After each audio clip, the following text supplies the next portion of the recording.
on, everybody. Here we go! You're mad. Thank goodness for that, because if I wasn't, this would probably never work.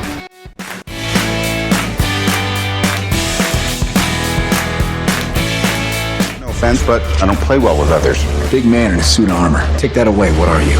Genius, billionaire, playboy, philanthropist.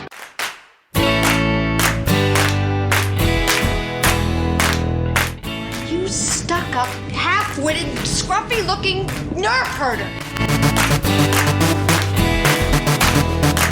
Time travel commencing in T-minus 10 seconds and counting. 5 seconds left in the game. Do you believe in miracles? Yes!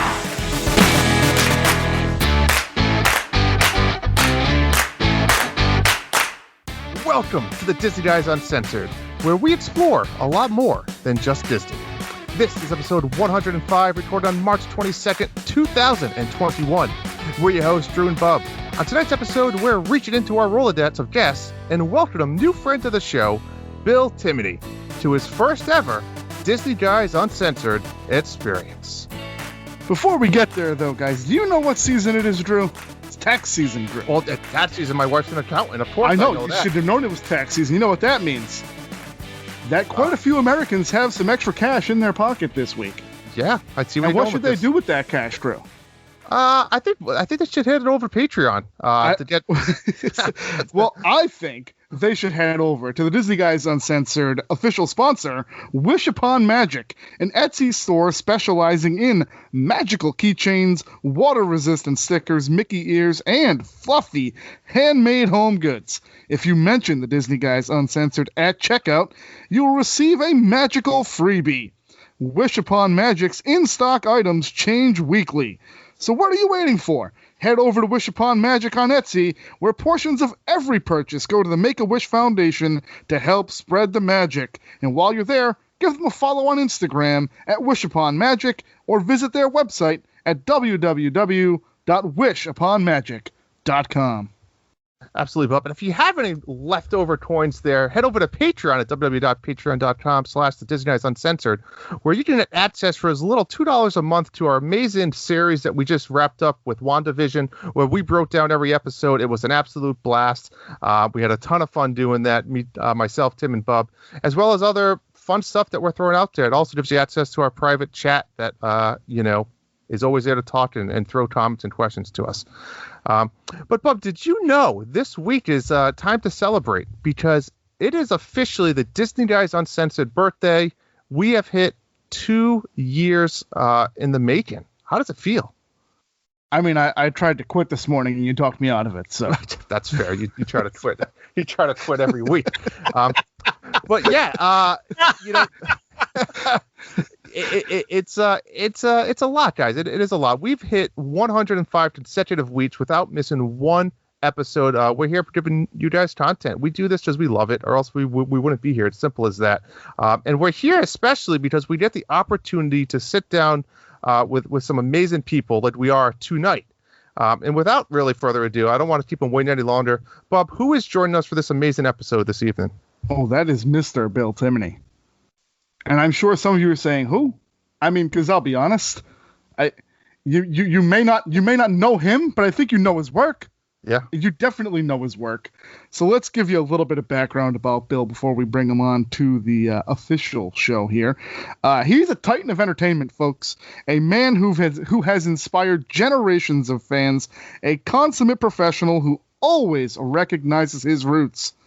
Having graduated from Seton Hall University, he frequently influences and guides the young minds of the school's comm arts students.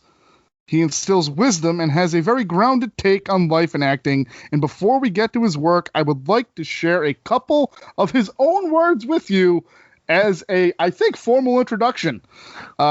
Bill once said to a class, I believe, "Celebrity is an illusion. If you are chasing fame, then don't become an actor. The only reason to become an actor is if you are fascinated by the craft of it. Become an actor to become an actor, not to become a star." And I found this one to be very poignant. For a lot of things other than acting, our profession is misnamed. We should not be called actors. Instead, we should be called auditioners. Booking a job is the vacation. The work is the audition process. Understanding that process, learning how not to take rejection personally, is the absolutely single most important skill an actor must cultivate in order to survive and thrive in this business. And working not in acting, but working in manufacturing, Drew, like we do, I think that last bit there where people are going to get rejected in every line of work, but you can't take it personally. You need to be able to survive in that environment. Very profound words from our very special guest tonight. Ladies and gentlemen, it is my honor to welcome Mr. Bill Timoney to the show. And Bill, how are you this evening? I'm well, Bub, and you're well too, and so are you, Drew. God, you guys are really good at what you do. This is fun. This is a pleasure. Yeah. And that actually sounded like me. I recognize those quotes. Yeah. Yeah. Can I tell you where I learned that lesson? Yeah. I started my I'm from New Jersey. I'm speaking to you right now from my home down the Jersey Shore. But I'm from northern New Jersey, and I went to college like any good second son of an Irish Catholic family, where my older brother was going, which was Fairfield University. Mm-hmm. And being the film guy, the cinemaniac that I am, I very quickly got involved in the film screening program on campus. And after we would screen the movies, take the tickets, blah, blah, blah, me and the guys would end up at the pub. There was an actual campus pub. This is the late 70s. The mid 70s. And we get in a booth and we'd order pitchers of beer and maybe whatever, cheese fries, whatever. And we talk, Fairfield's in Connecticut, by the way. And we would talk about the movie we saw and what other movies we want to see and what movies we want to order, et cetera, et cetera. And we'd every now and then, steal a glance at all the co-eds in the other booths. Of course, none of us ever, had the nerve to get up and speak to a pretty girl. We were only freshmen and sophomores at Fairfield University. But I clearly remember a guy, can barely see his face, never knew his name, but at a certain point on Friday nights or Saturday nights in that campus pub, he would show up and he would hit the booth with all the girls and kind of lean in and chat and then he would go over to another booth and the girls who he just left would laugh at him or something. And I mean, this was every week. And that guy went from booth to booth. If there were no guys sitting with the girls, this guy, boom, right to that booth, right to that table to chat up the girls. And it might take an hour, it might take 2 hours. But that guy never left alone. And he didn't care about the 20 young women who laughed at him. He only cared about the one who left with him. Wow. Now let me relate it to what I do for a living. A couple of years ago, 3 or 4 years ago, I got an audition for the NBC show The Blacklist. Okay. Yep. Familiar. Had a good audition, didn't get the role. But a few weeks later, the casting office called me back for another role on another episode of the show. Now, I've been around long enough to finally have released myself from waiting for the phone to ring after my first audition. You've got to leave it alone. You got to just walk away from it the moment you finish your audition. It's like it didn't happen. And for The Blacklist, the victory you have, because there's so much an actor cannot control. But actors assume if they didn't get it, it was their fault. And if you go 0 for 5 or 0 for 6, you think it's the universe telling you to give up and move back to Iowa and help Grams in the pharmacy. But now, the age I'm at, I did my audition. A couple weeks later, they called me back for another role, another episode of the same show. That was my victory. That told me that the casting office and the producers liked what I did, felt that I was right for their show, that I could compete at their level. Just wasn't, there was somebody who was more right for that part. Could be height, could be ethnicity, whatever, doesn't matter. And then I went in, auditioned again. And the next season, I got called in again. Got called in again. And last January, I booked a role, a guest spot, on an episode of The Blacklist. And I got a great scene with James Spader. Oh, brilliant scene! I Oh, know stop. the exact scene, and know the exact scene you're talking about in the restroom. Yeah, in the contest. rest, Yeah, the priest brilliant. has the hard body. Yeah, Yeah, brilliant scene. that job, that role that I booked, was the 16th role I had auditioned for on the blacklist. Wow. That was season 7, and my first audition was season 4. Yeah. So over 4 seasons, they auditioned me for 15 other roles before, and sometimes I got callbacks. Yep. And went to the producers, and never once. And if it sounds like I'm bragging now, it's only because in stark relief, earlier in my life, I was the exact opposite. Yeah. Yep. What am I doing wrong? How come that? Just hire me, damn it! You know. Yeah. And I told my agent that was my thing. Every time they call me back, I celebrated the victory. Yeah.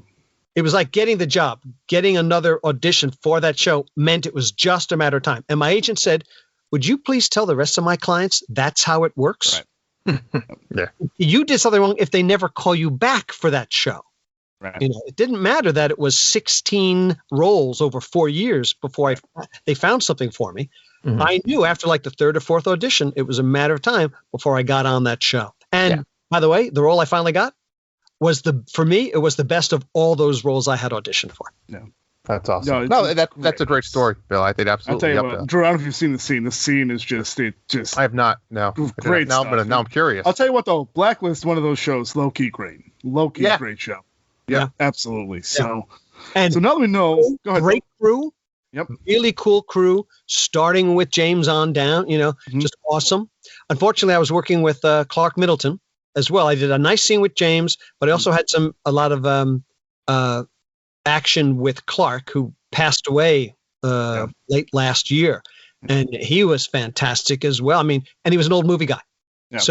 So Clark, myself, and the fellow who played Big Ed, the guy with the used car dealer, Yep. just sat in our holding area and just talked old time movie trivia, just almost until the cameras rolled. So cool guys. No, well, that's fantastic. I think now that we know a little bit about Bill, we can expand. Perhaps you know Bill from The Irishman. And if you didn't know, his scene with De Niro was improvised. And that's got to be something. Maybe you recall his work from his time in the theater on Broadway with Bryan Cranston on the network. Maybe you even recognize him from one of his earliest roles as Alfred Vanderpool on All My Children. And ironically, a story to tell in a few minutes, inspired Boys to Men in some odd way as well. Which is I can't wait to hear that story. And conceivably, you do know him as well from countless credits, Bill, of anime and language conversion and stuff like that. Cowboy Bebop, Digimon, Pokemon, Battle Athletes. Again, you may not know Bill, but you certainly know his work, and we hope over the next hour plus you get to know Bill the man, because I'll tell you from the short time that we've spent with Bill, he is an interesting cat. We'll touch on his love of Dr. Sin, the Scarecrow of Romney Marsh, and maybe you guys know about that, but you will know soon enough. And maybe we'll even talk voiceover work on Mission to Mars, Drew, if we're up for it. Yes. It's a long episode. It's a big episode. I'm excited for it. Broadway, off-Broadway, video game work, you name it, Bill's done it. Drew, let's get right to it. Let's open up the floor to questions.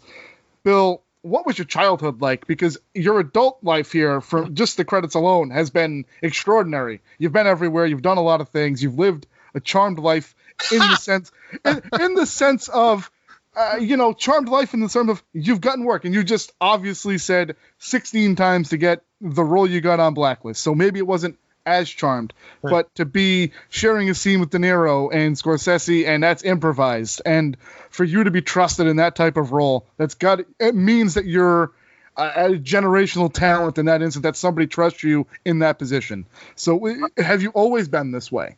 No, early in my life, in my professional life, I didn't know how to conduct business, and I took things personally, and both of those, that was a mistake.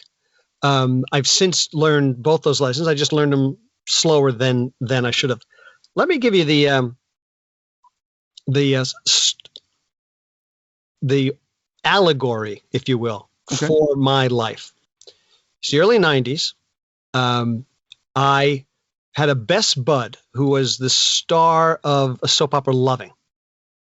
In fact, I had two best friends from Loving. In 1983, I became good pals with a guy named Perry Stevens, who played the young hero, and another guy from the original cast named Bryan Cranston.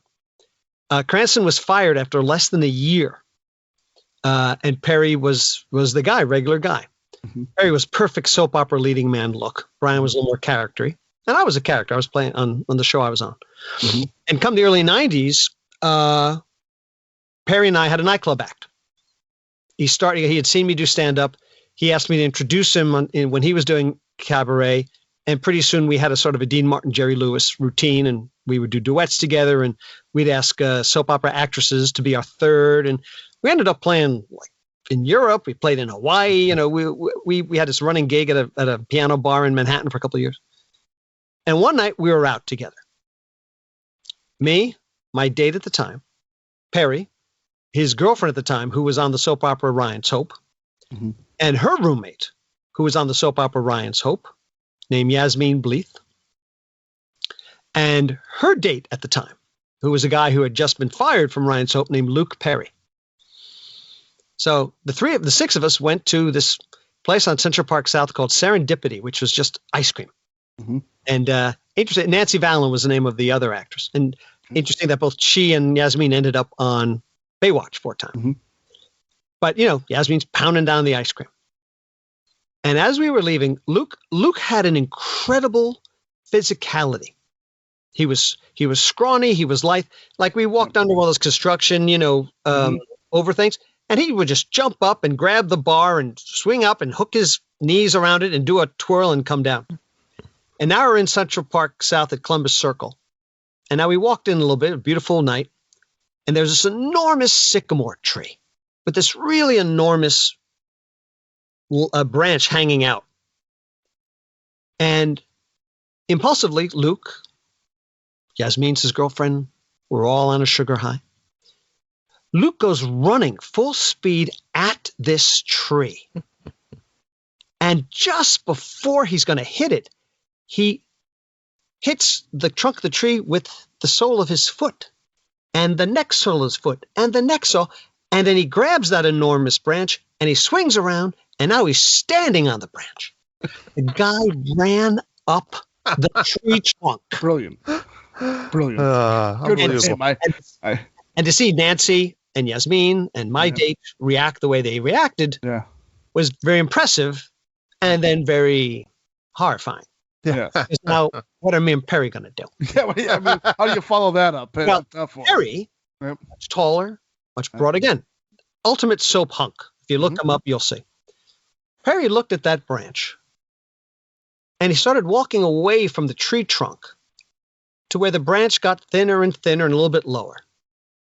And he was able to reach up and put his hand on that branch. And with his feet never leaving the ground, he sort of hand towards the trunk until he got close enough to the trunk and the branch had gotten thicker. The branch sort of lifted him up. And he did the last half dozen that way, and just by force of himself, and then boom, and he was up. And now the two of them are standing on the and I'm standing there with the three girls. And they all looked at me. Yeah.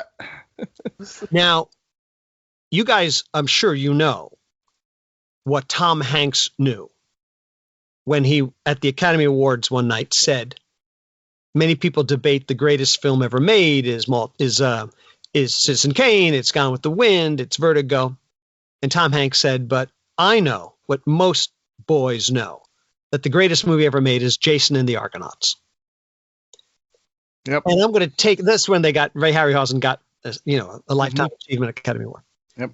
So I went to the scene in my mind of Helias showing up late to audition to get on the Argo. Hercules, it occurs to me that if I can beat you in something, that they'll take me on. You remember the scene? Yep. They take the discs. Yep. Hercules throws the disc out to the rock that no one's ever reached, and it hits the rock. And of course, Helias says, and is the point to hit it or go past it? And he goes, you're lucky if you get it halfway. Yep. Helias thinks, throws it like a frisbee, and it skips, and hits. Yep. I walked up to the trunk. I put my right arm around the trunk. I put my left arm on the trunk. I put my right knee up against it. I put my left knee, the inside, up against it. And I squeezed with my knees. And it took me 2 minutes, inching up, squeezing in on the inside of my knees, using those muscles. Yeah. But after 2 minutes, I was up there with those guys. That's right. I couldn't walk for 2 days. So I guess the point of this allegory is it took me longer to get where they got. Yep. And it cost me more. My groin. But I got there. Yeah. Now, of course, I'm sad to say the epilogue of that is neither one of those guys are still with us. Yep. They both had, well, Luke had an amazing career. Perry's career peaked early, unfortunately. Yeah. But I had an awful lot of fun working with him. Oh. And he was a big part of opening doors for me the way Brian has been able to. We've always, a quid pro quo in a way. We've always had friendships where we looked for opportunities for each other. And early on in my career, I helped Brian get some work.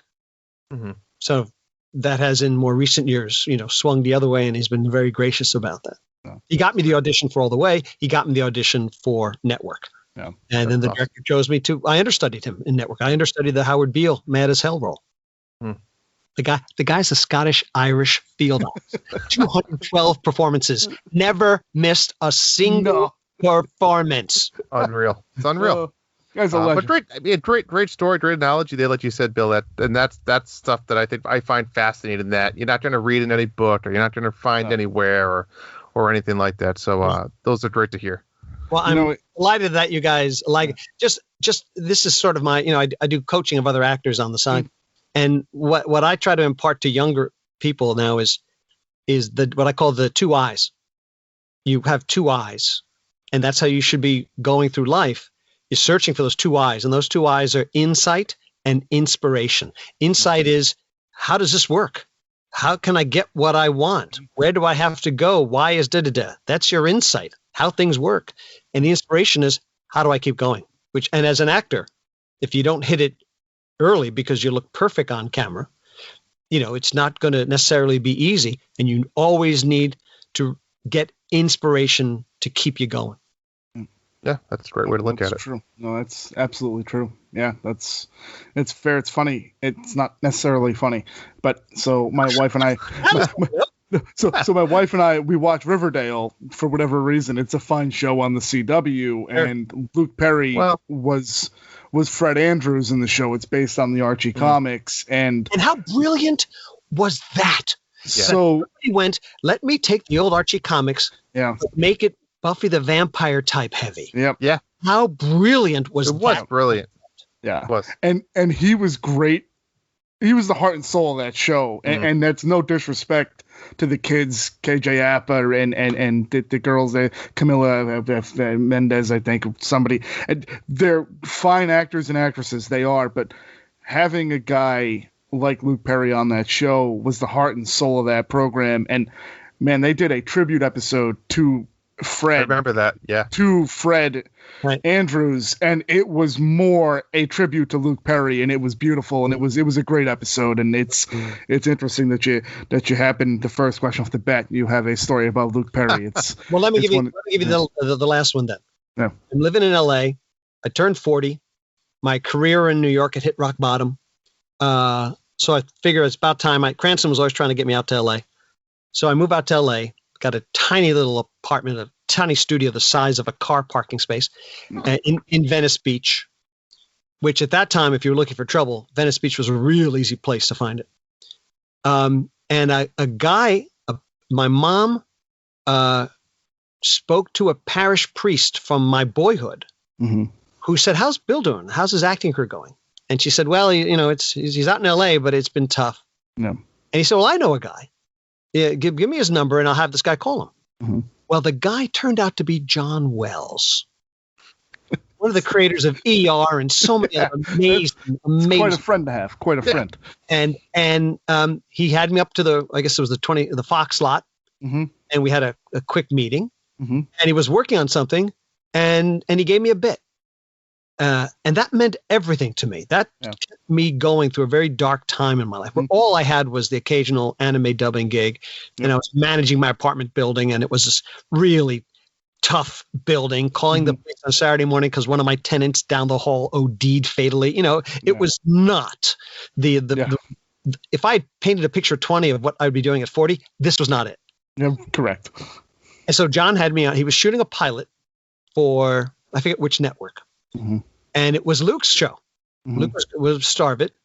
And to put it in the proper timeline, it was kind of a Jerry Maguire, where Luke was a sports agent, but he was also a practicing attorney. So there was a lot in court. And Luke was the lead. And the head of the firm, the sports agency law firm, was Ken Howard. Okay. And I forget who the female lead was. She might have been somebody new, and maybe she went on somewhere, no. And it never got picked up. So it's not anywhere on any IMDb page or anything like that. But John gave me a part. It was a big court scene where Luke had this multi-page summation, one giant monologue. And the only other line in the whole scene was me as the bailiff. All rise for his honor, Eric Loisel. That was the entire line. Yeah.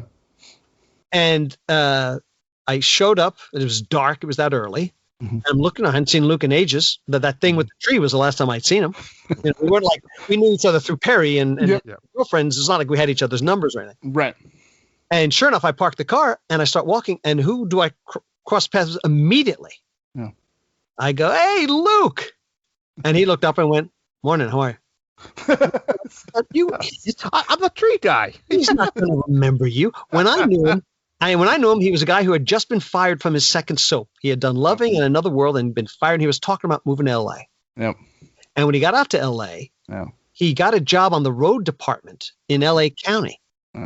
And then a year later, when he got on Beverly Hills 90210, the high school they were filming at, as they pulled up and there's the speed bumps in the parking lot, Luke went, "I built that." Only a year earlier, he was building the speed bumps in the parking lot of the high school. And now here he is, the big TV star. And now this is several years after that. And I'm like, well, he wouldn't. I was an idiot. I was so stupid to think that he might know me, on sight, So we start shooting the scene.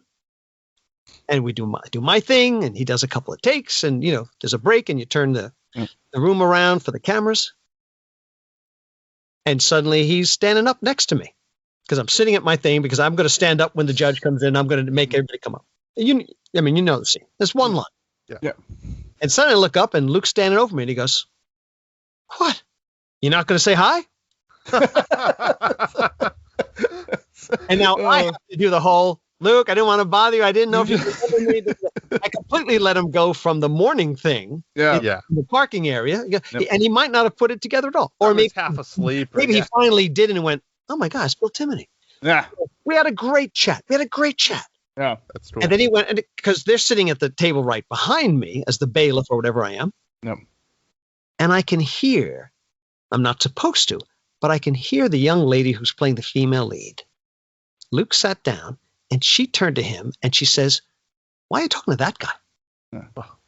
Meaning, Oh, right. I'm a peon. I've only got one line and they're the stars. And she had it that, she was a 20-something, very pretty young actress, and had this meaning thing. Why are you talking to that guy? Yeah. When I heard Luke's response. He said, "He knows where I came from." Yeah. Yeah. That was the last time I ever saw him. Yeah. Well, it's sad, but that's still a cool story, cool memory, absolutely.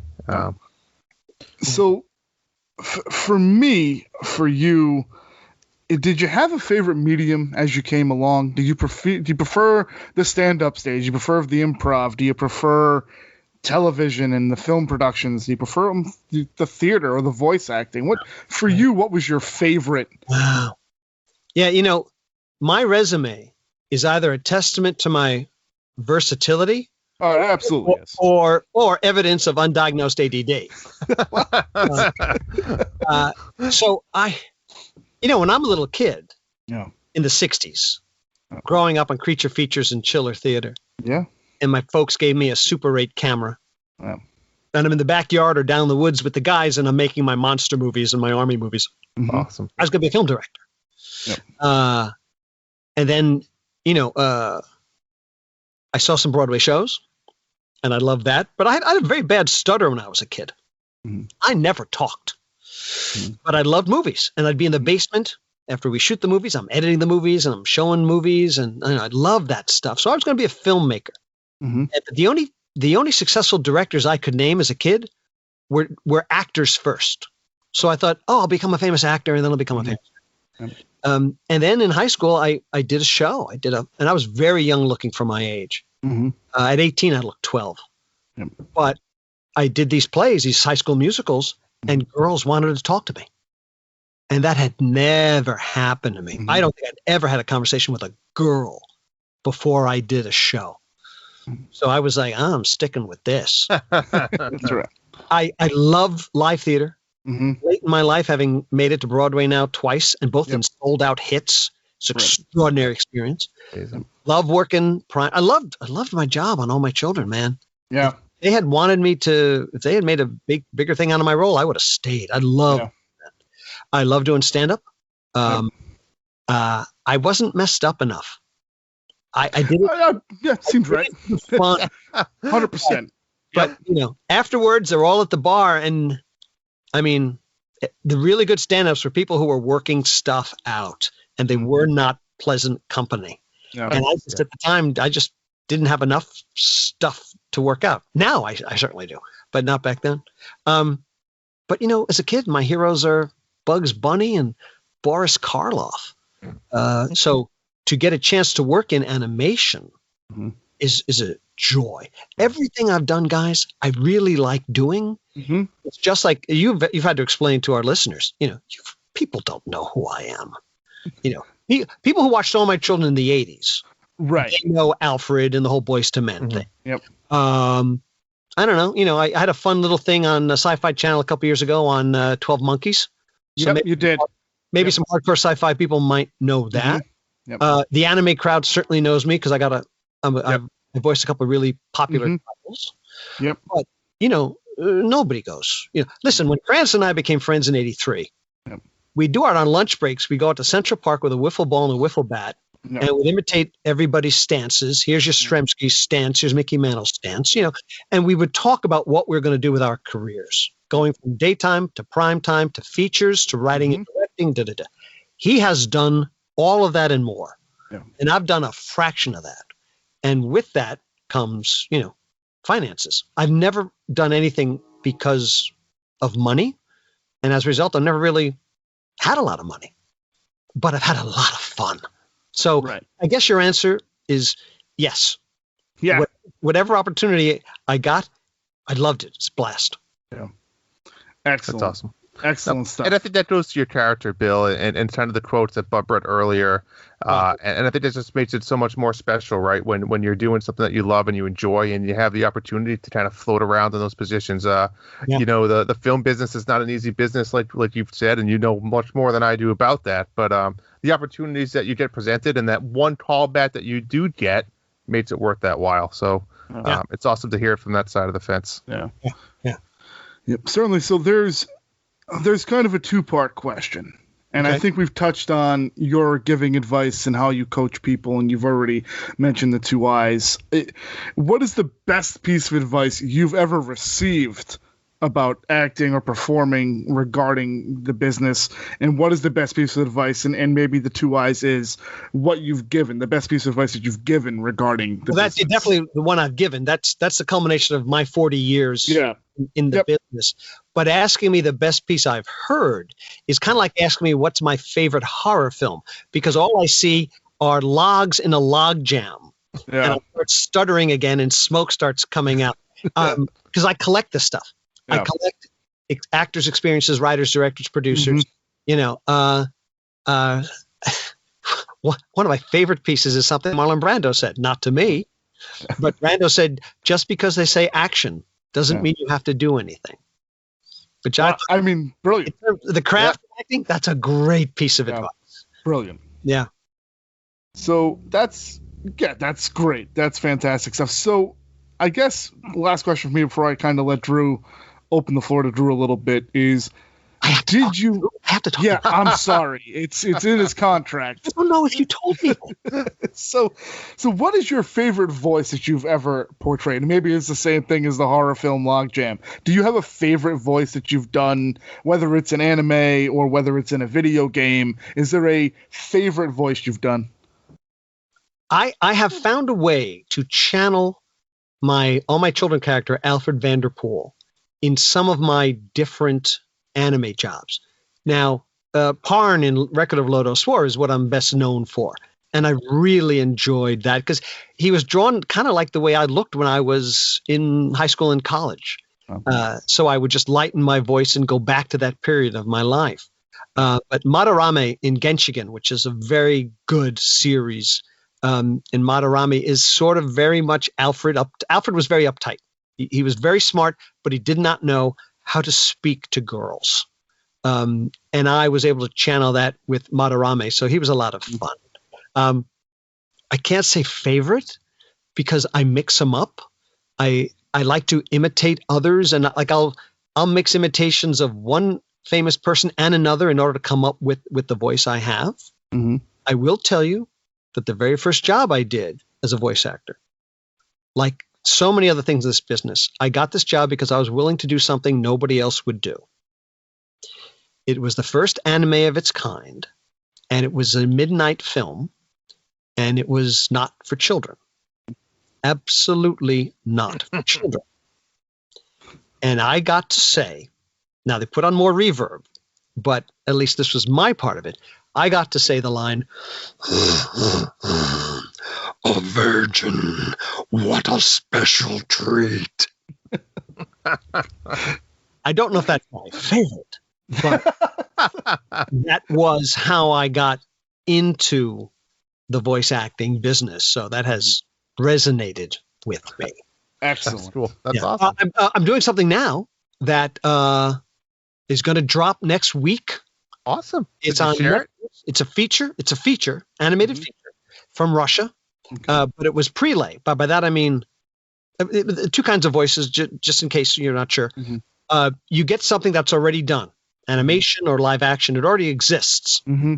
and you're going to force English language on a different language. They erase the audio track of the previous actors and you do. That's dubbing. Square peg into round hole. That's what I do on Pokemon. I've done all kinds of roles on Pokemon over the years. Mm-hmm. But that's done in Japanese. But prelay is when they had the actors come in and record it first.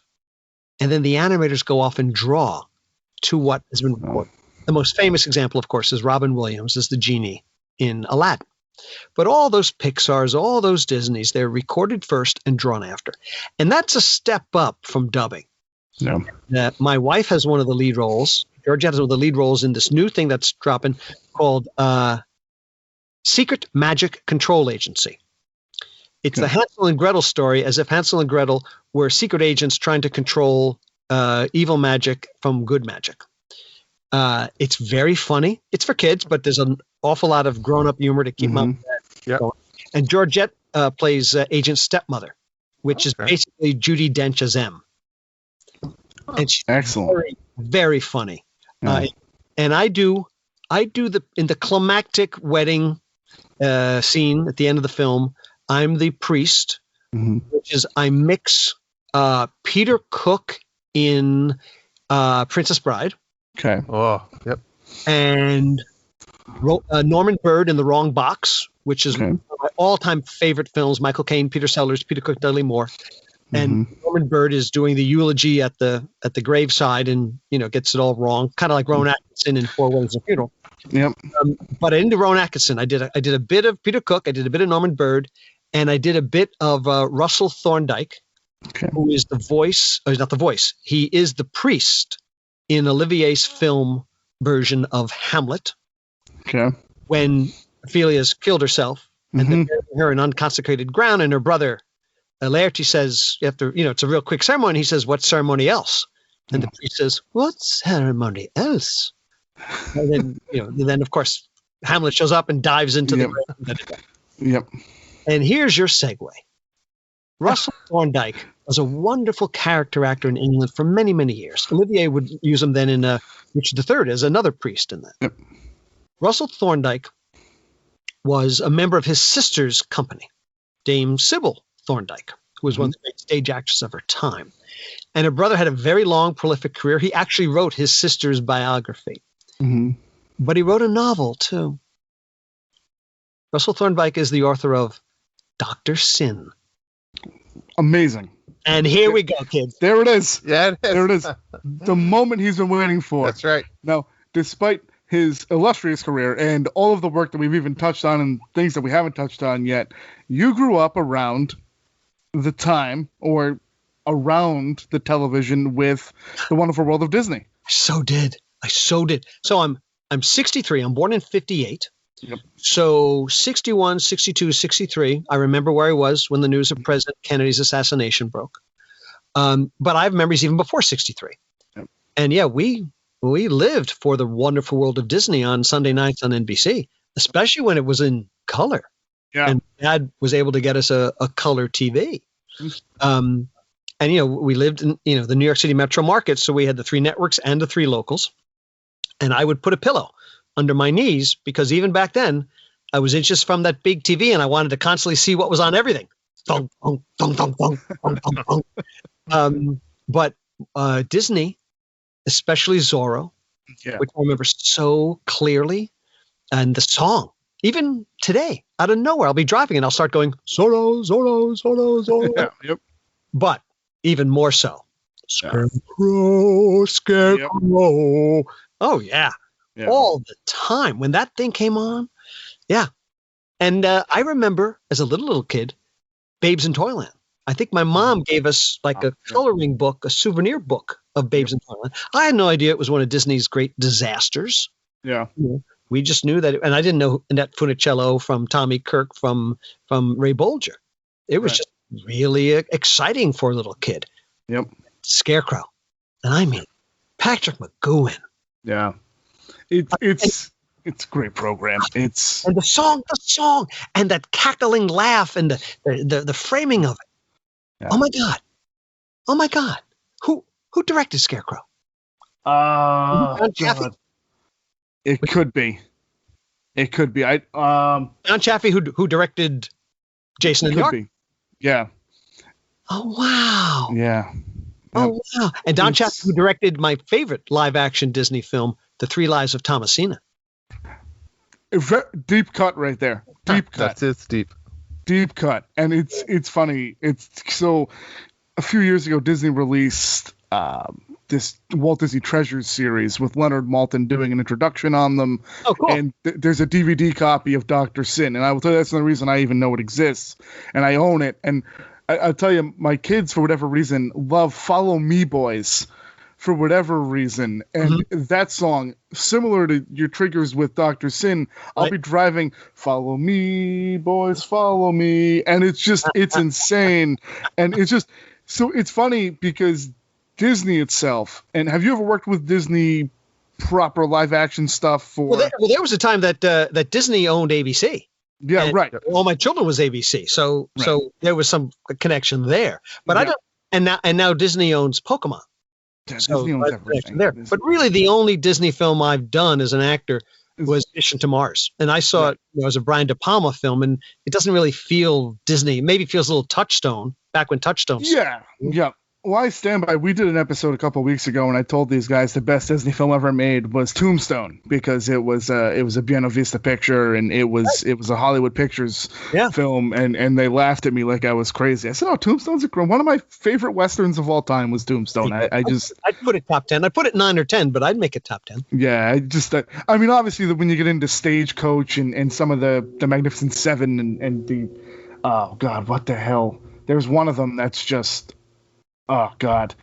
Come back to me. I'll let Drew take over. There's a Western that I love. It's just... give me one element of it, and I'll tell you what it is. Oh, God. It's... There's a scene where a guy...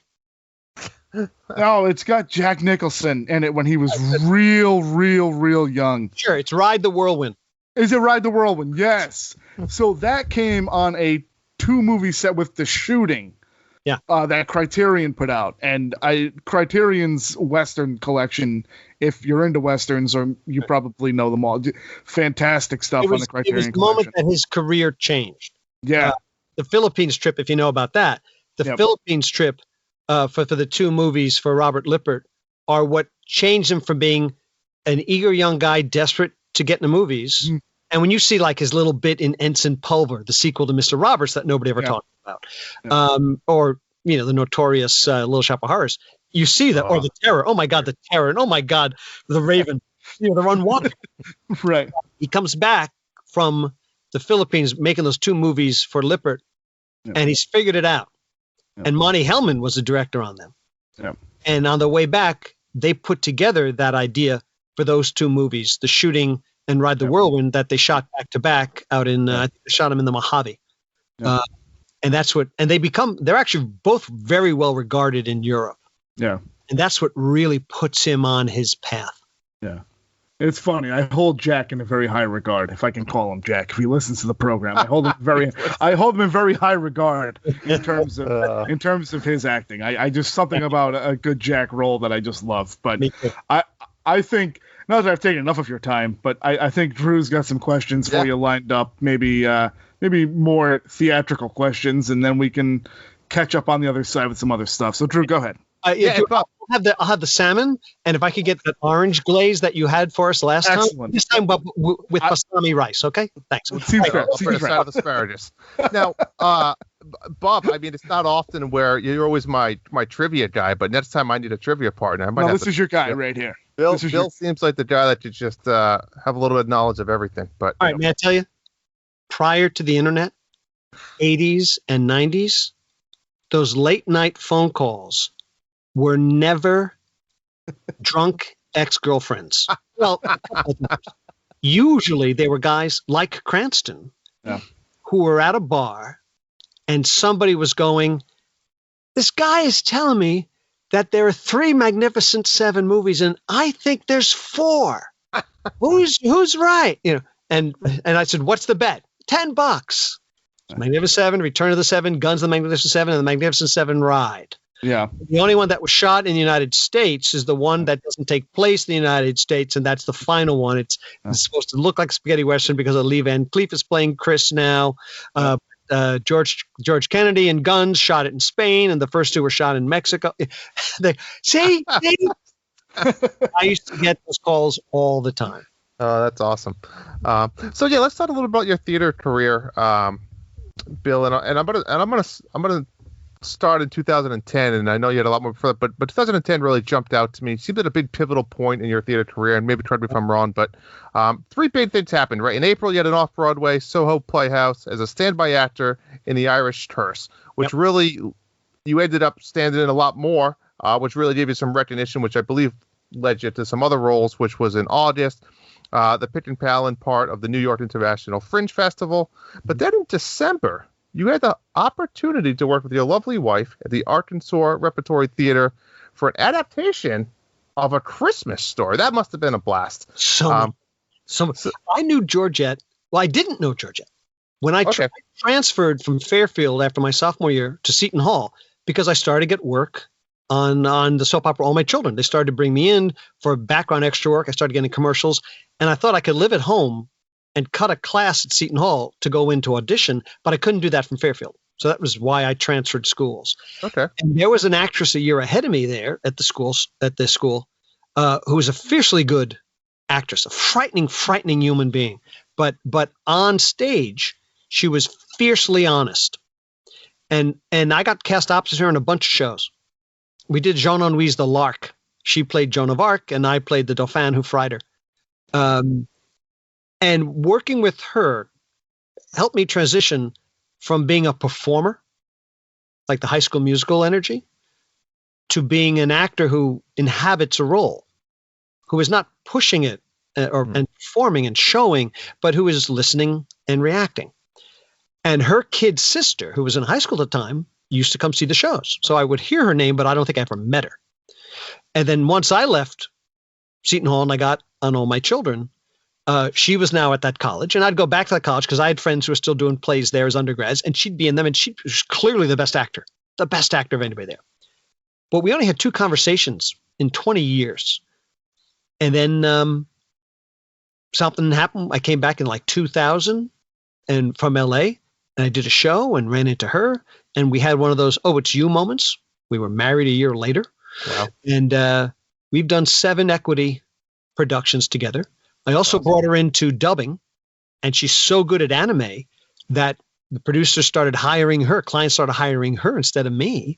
So she's got a great voice thing going, and very often I'd get to direct her if there were dubs that I was directing. Mm-hmm. But I would say she's in Picking Palin, and we had a lot of fun in Picking Palin, which was about the 4 Republican operatives in a hotel room who were told by John McCain, find me a VP candidate. Mm-hmm. And it was just the 4 of them. And I played the guy who was behind this idea of this woman who was the governor of Alaska.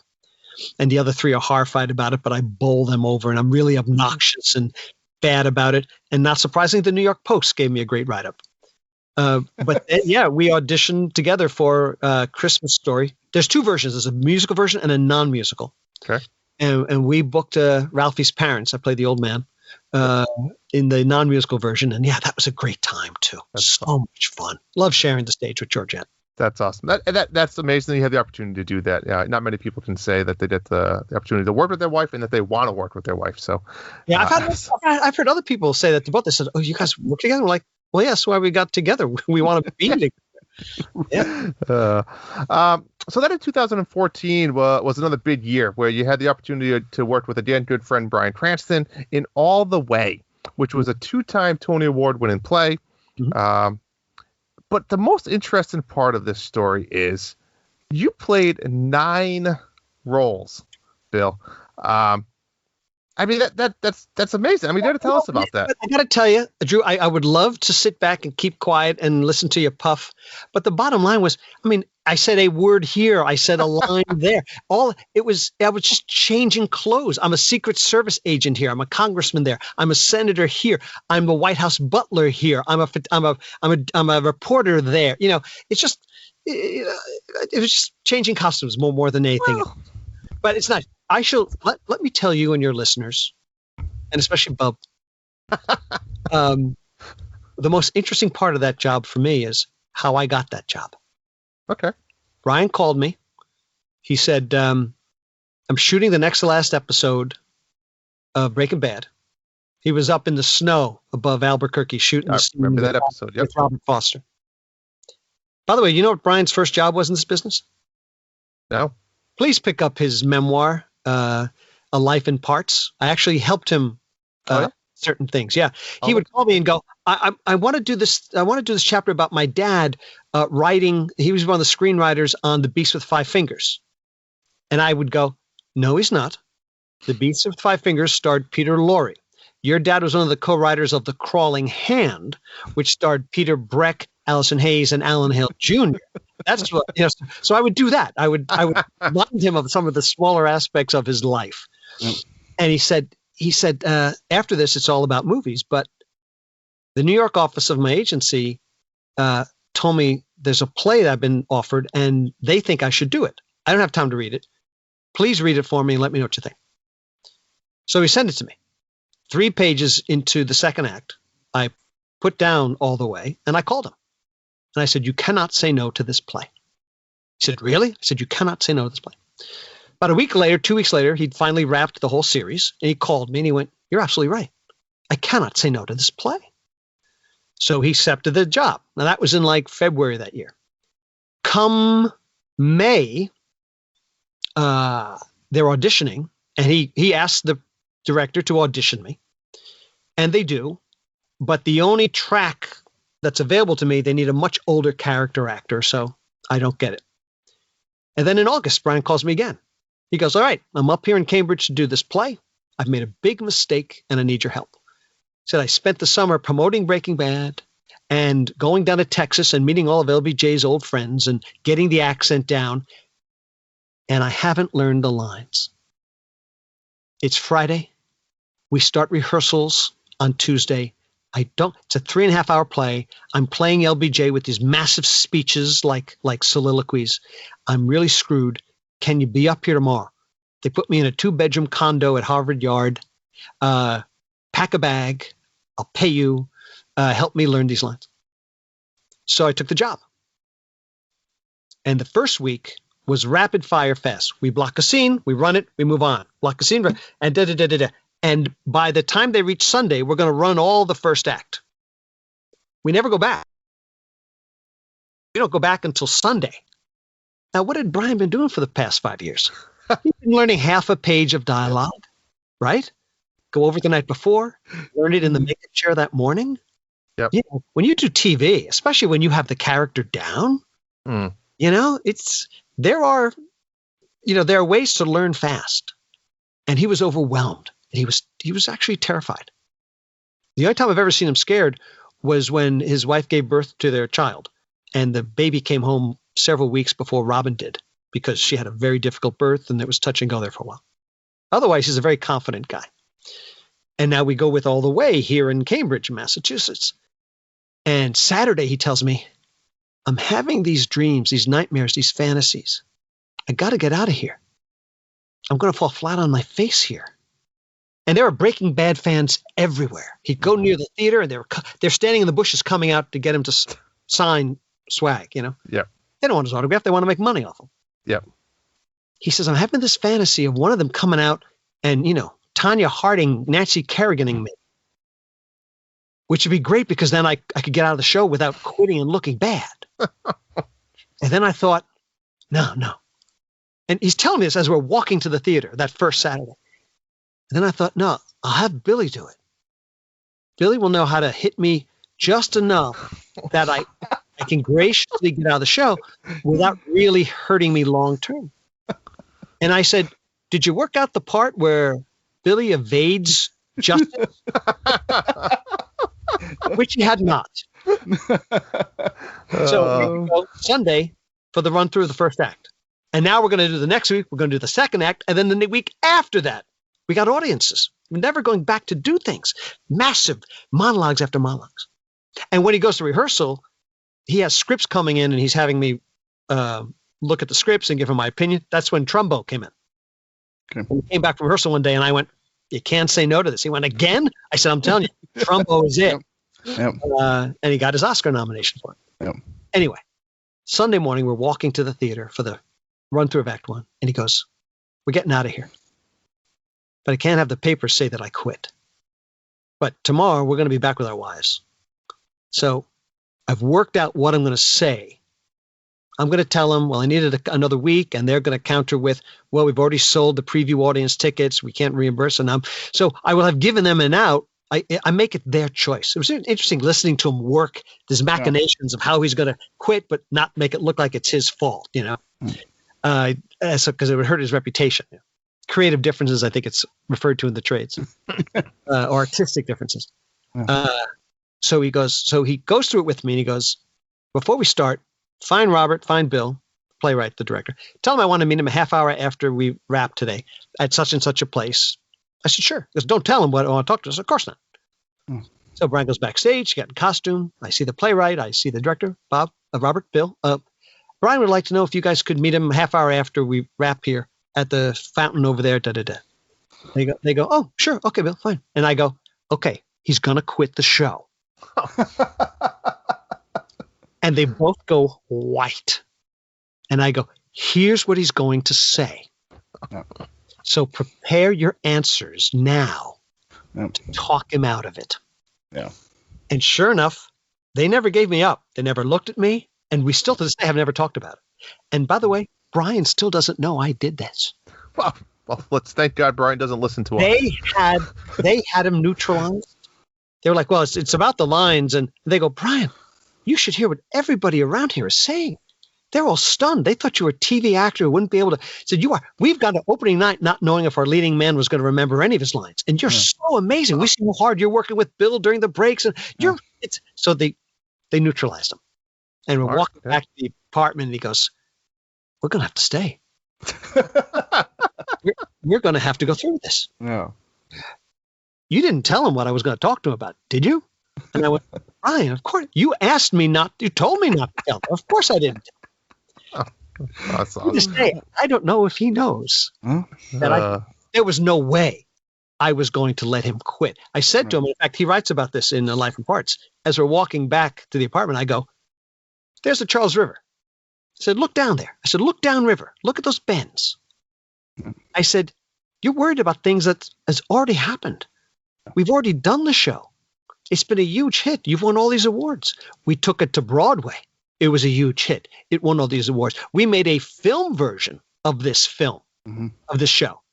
I said, it's already happened right downriver, right in the future. Now, all you got to do is just paddle down there.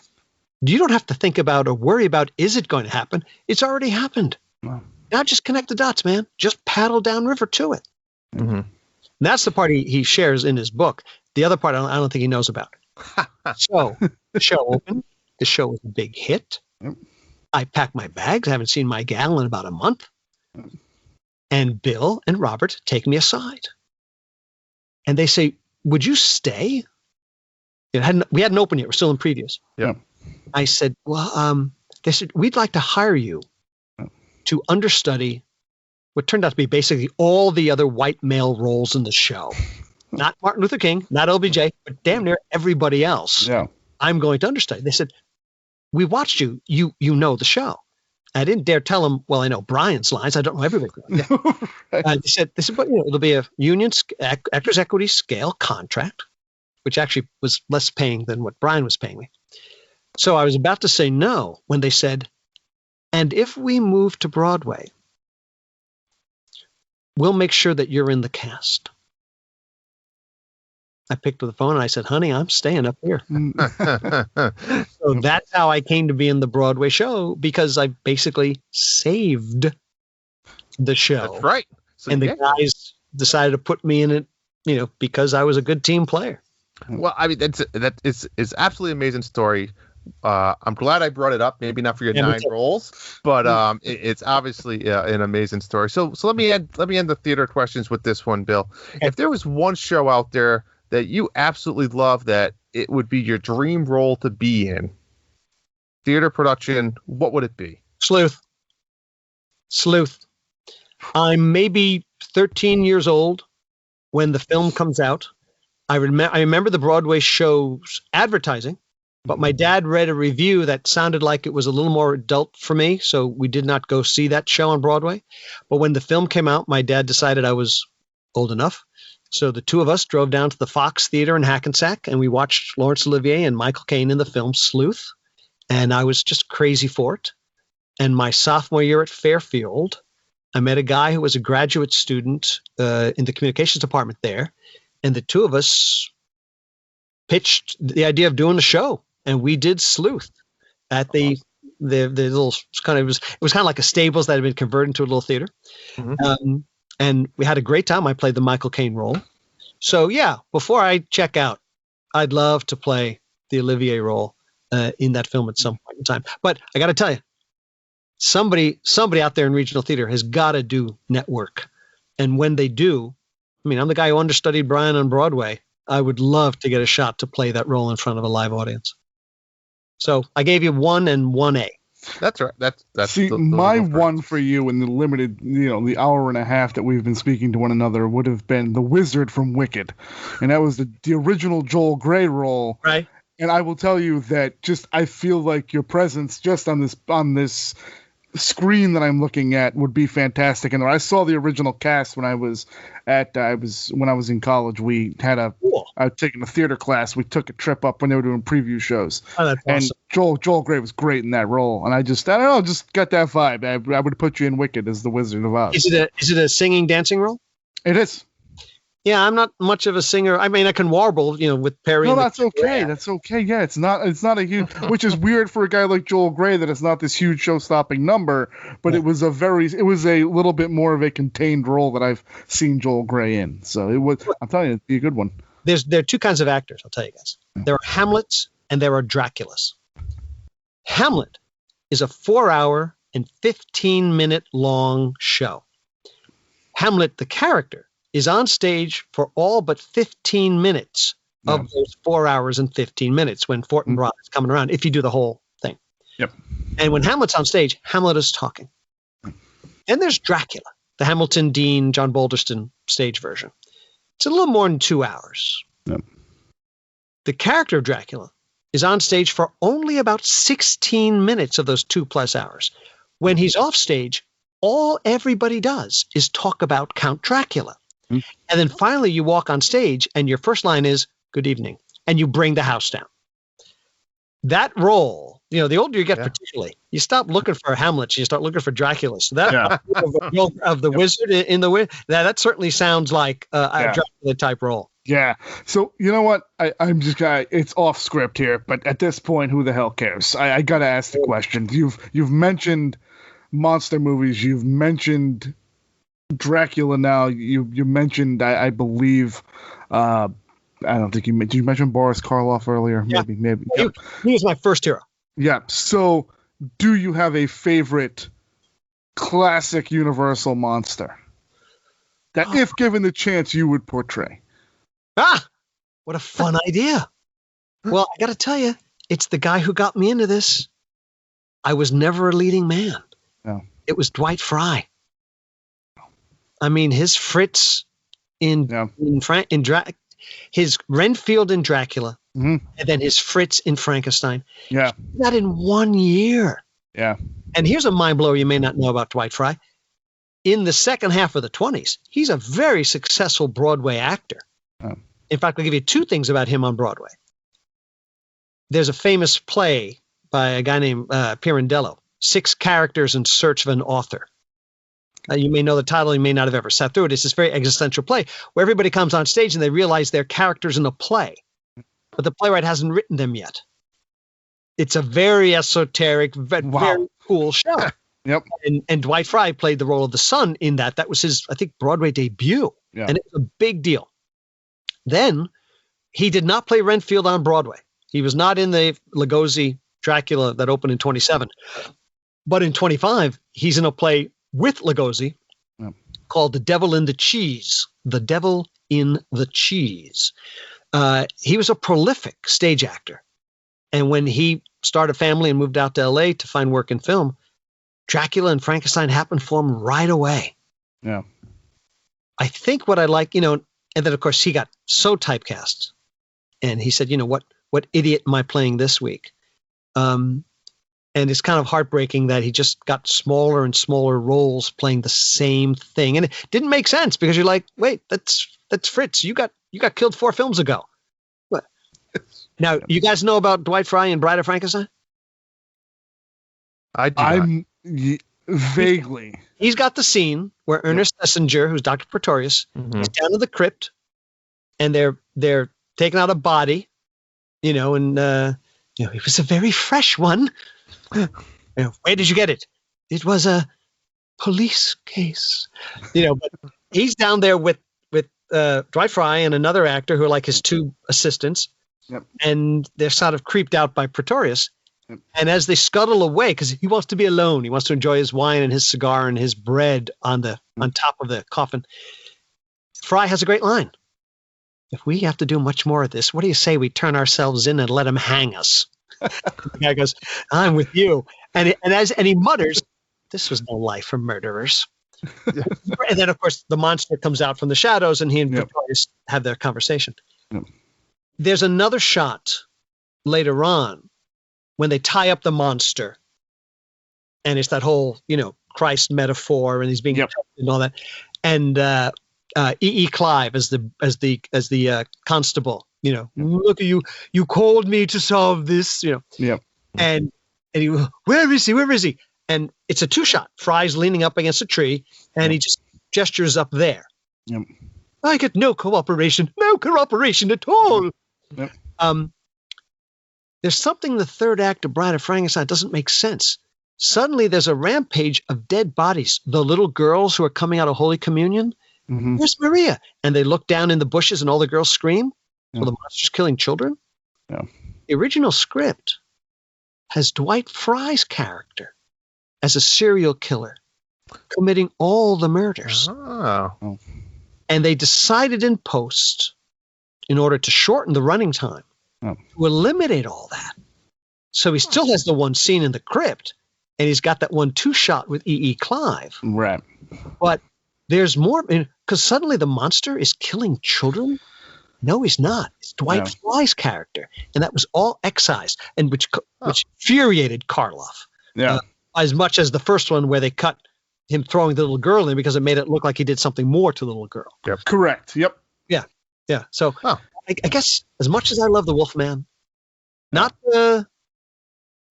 Lunch Aid here. Not Oliver Reed in Hammer. Curse of the Werewolf. That's a great werewolf. So it's the damnedest thing is you get all of the. I'm partial to the Creature from the Black Lagoon. I don't know. Wow. I can't. I don't know why. Sure. And it's because funny you like because Dave Edmunds, and you're one of the few people who can sing the Dave Edmunds song. Please do. See him back so soon. It's because you look at things like this and you say like Bride of Frankenstein is universally regarded as one of the better of the monster movies. You throw a tidbit like that out there, and how much better could it have been if you got the whole story? And then you look at the Tom Cruise remake of Frankenstein of The Mummy a few years ago, which just not in the spirit of what that character should be. Look at what we're sitting on, a dark universe of all those monsters. Yeah. Like what Marvel has been able to do after decades of failure with Marvel. I remember articles in Variety, why can't Marvel get its act together? Where Roger Corman had the Fantastic Four. Yep. And if you have enough time, I'll give you my Roger Corman story. But to do and the idea that Henry Jekyll is the unifying theme, I would have been great. I would have been great for that. Yeah. However, here's an interesting tidbit of the classic monsters. The only one Universal did not do was Dr. Jekyll, which is crazy to me. Yeah. So, last question about Universal monsters: Invisible Man, monster or just misunderstood genius? Well, he's not supernatural. No. So he was always a weird fit. I like my monsters supernatural. Correct. I don't need the psychosexual serial killer next door, you know. But certainly because of all the elements. Yeah. And of course Claude Rains' wonderful performance and even some place in the first sequel. Yeah. I have no use for any of the other ones after that. But it's all the second monster wave at the studio was for World War II. So it was to distract the audiences about the real horrors. Yep. And the Invisible Men, even more than any other, embraced the World War II anti-Nazi propaganda concept. And I admire them for that. It's like the Mummies. I hate all the Mummies. But power to them, they tried to keep a through line. Yeah. Sometimes the math is wrong, but and in the last one, there's your female mummy. And that's a great move when she crawls. It's a lousy movie, but she crawling out of the swamp. Visually, they nailed it. Yep. But other than the first two Invisible Man, no use for them. No use for the Mummies. It's all about the big three for me. Yeah. Did you see the Elizabeth Moss remake of The Invisible Man a couple of years ago? It looked creepy. That was like the Invisible Thing with Kevin Bacon. So Hollow Man. It's all about seeing the hot chick in her underwear. Yeah. And aren't we past that? No, apparently we're not. Well, if that's what you need, it's the 21st century, and just open up your laptop and go into the basement. Yeah, or your phone. Just go in the. No, that's okay. How much do you love What We Do in the Shadows? Yeah. Do you watch What We Do in the Shadows? Yeah. So I've seen not the whole thing. Oh my God, that first season. Unbelievably funny. How they're playing with the horror conventions and the tropes and all that. It's hilarious. I love that show. Absolutely. So I think we're going to put a Universal to bed. Yeah, don't get sidetracked. That's what happens on our program. We routinely call those squirrel moments. We just end up off. So the last squirrel moment I have before I think we kind of get into the anime, and then I think Drew, we have some TV questions, some general questions left after that, is you did some work, and we did talk about it a little bit offline and maybe a Reader's Digest version of you did some work, and I'm not sure of the timeline here, and you can kind of explain that with Ebru TV as a cinema liaison. From what I read, again, so I'm going to let you kind of tell the story. Okay. Sure. Just in kind of how you got situated, how you got involved with that, and what that kind of entailed. And even above high level, what Ebru TV is. I think for our listeners might not fully understand that. Okay. Yep. Well, how I got involved was I slept with. No, sorry, that's an answer. That's usually the soap opera question. No, there was this new company that put out an ad for dubbers. And I had not only dubbed as an actor, but I had also directed, and I had also adapted scripts. And I put in, and my experience was good enough, and they brought me in, and it were these Turks. And they wanted me to start the next week dubbing some live action shows into English. And I said, well, what's the schedule and what's my salary? And they said, well, let's see how things work out. And I realized, oh, wow, they don't know they're in America. You want me to start a job not knowing how much I'm going to get paid. Yeah. So, of course, I walked away. But a year later, they got a different understanding, and they got some different people in there. And yeah, they were Turks, and they were all part of a group. And by the way, they're very secretive, so I had to find this out over time. They were all part of, they were Gulenists. Gulenists are followers of Fethullah Gulen, who was a Turkish cleric. Are you guys familiar with Opus Dei? Do you ever see Tom Hanks movies about the what were they called? What was Drew? You made fun of me for liking the movies last week. The Da Vinci Code and Angels and Demons and Inferno. I love those scores. Those musical scores for me are as good as the Bourne movies. Yep. I love those songs. Yeah. So Opus Dei is a very right, conservative-leaning organization within the Catholic Church. Gulen is like that for Islam, only they're very progressive. They're very progressive for Muslims. You know, they're still not, very progressive outside of that faith. But they hired me, and I had a blast. And over several years, I just voice acting, dubbing all kinds of shows that came out of this one TV channel called Salman Yolo. And they did cop shows, and they did a Muslim version of Highway to Heaven, the Michael Landon show, which if you found out about it, he should have sued because it was just a complete ripoff. Only it's not Christian, it's Islam. And I was dubbing. I dubbed hundreds of these shows over a span of several years. And then they said, we do news. We have a weekend show and we have an evening show, but we've decided we're going to do an early morning show, and we'd like you to produce it. Mm-hmm. And I said, I'm not really a producer. Yep. They said, yes, we've seen you have a producing credit with Bryan Cranston. I said, I was associate producer on a feature film he directed called Last Chance. Yeah. That's a movie. That's not news. Right. And they said, well, we know you very well, and we like who you are, and we think you could do a good job. Mm-hmm. So nobody had ever asked me to produce a live, daily, 1-hour morning TV news show, which was international. The only continent you couldn't find it on was Antarctica. But I had to be in the studio at 3 a.m. Oh. And the pay was lousy. But I did it, and I did it for like 9 months before I burned out. And I did put myself as the movie guy. Every now and then they would say, we like what you talk about movies. Would you go on and talk about film? So I would put myself on, which the producer is not supposed to put himself on. But I left that show because it was, 3 a.m. and no money. If it was good money at 3 a.m., that would have been fine. If it was no money and a normal schedule, that would have been fine. But I couldn't do both. And then about a year later, things turned bad in Ankara, Istanbul. Yep. And most of the guys I worked with who went back home are in prison. Yeah.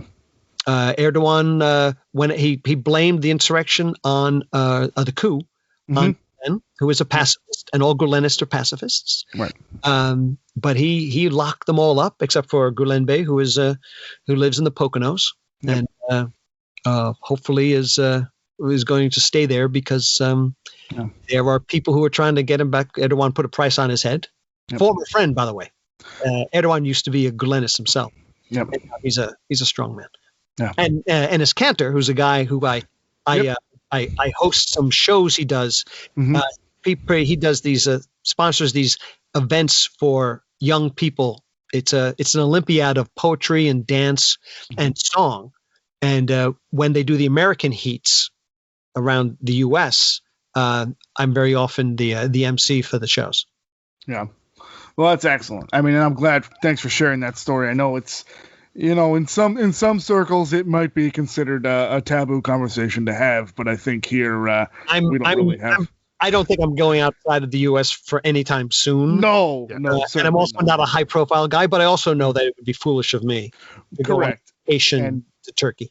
And like I said, when we were doing the research, I had said to these guys, I think that's a kind of an interesting conversation to have. And furthering that in an interesting, not my best segue ever, Drew, we've discovered that you are quite the voice of anime. And our other co-host, Tim, the bigger anime fan that we have on the show, kind of had some questions that he put together that I think Drew's going to talk about now, and just kind of discuss a little bit about your anime career and how you even got started in that, because again, wouldn't even know where to begin. So Drew, I refer you to my previous response that began with "I slept with." Isn't that how it always begins? Anime, a huge part of your life, Bill. Over 30 unique credits of voice acting, voice directing, and even strip adaptation, as well as dubbing, like you've already talked about a little bit. Before you really get involved in this, I mean, were you an anime fan, let's say, or was this more of a line of work to begin with? Well, I was a cartoon fan because of Bugs Bunny. As little kids, we watched Mickey Mouse, and Mickey Mouse cartoons, Disney cartoons, the shorts do not hold up. They're sort of violence-driven, and they're not interesting. Whereas Bugs, there's historical references, there's wit, there's a tremendous amount of wit in the Warner Brothers cartoons. So I was very much involved with that, and thought about throughout. I mean, Johnny Quest and those things. I love doing the cartoon voices. But my life changed when I was 12, and my mom dropped me and the guys off on a Saturday afternoon for a double bill of Thunderball and You Only Live Twice. And in the climactic moment of You Only Live Twice, when Bond's fighting Blofeld's henchmen, there's a guy counting down the rocket launch. 2 minutes and counting. 1 minute and counting. Very deep voice, but it's not him. Because I had just seen a shot in the dark on TV, and Inspector Clouseau's sidekick Kato, that's who's doing the countdown.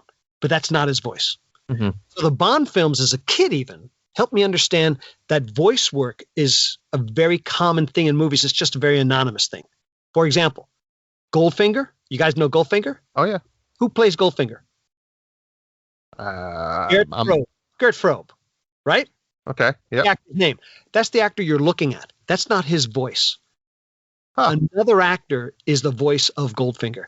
Okay, here's an easy one. Dr. No. Who's the babe coming out of the water in the white bikini and the dagger? Ursula Andress. Ursula Andress, right? Yep. Not her voice. Wow, crazy. An anonymous voice actress did the Connery Bonds are filled with voice replacements. No. Not dubbing. It's because it's the same language, but it's voice replacement. I got to ask you a question on that. How, as an actor yourself, and being part of this dubbing voiceover work, how does it feel as an actor saying, we want to cast you, but we don't want your voice? They don't ever say that to anybody until afterwards. Didn't work out. Yeah. Yeah. Well, I think Cubby Broccoli liked his girls, so to speak, to sound as sexy as they looked. Okay. And that's a 2 for 2 that's hard to pull off. Yeah. Especially when you're being cast because you were in the Miss America, the Miss Universe pageant, which is what Daniela Bianchi did. She represented Italy, and now she's the female lead in From Russia with Love, but she's never acted before, and she's Italian, and she's playing a Russian agent. And so not everyone can pull that off. Yep, that makes sense. So they hired a very well-respected British stage actress, Dame Barbara Jefford, to revoice that role. I mean, it's a huge role, but nobody who watches it would ever guess that that's not her voice. So anyway, I was always looking to get into what they call ADR, where you put voices in after the film is done in post-production. And I found my way in because somebody who, my agent's assistant, knew somebody who needed somebody to audition for that, as I mentioned, that that adults only anime.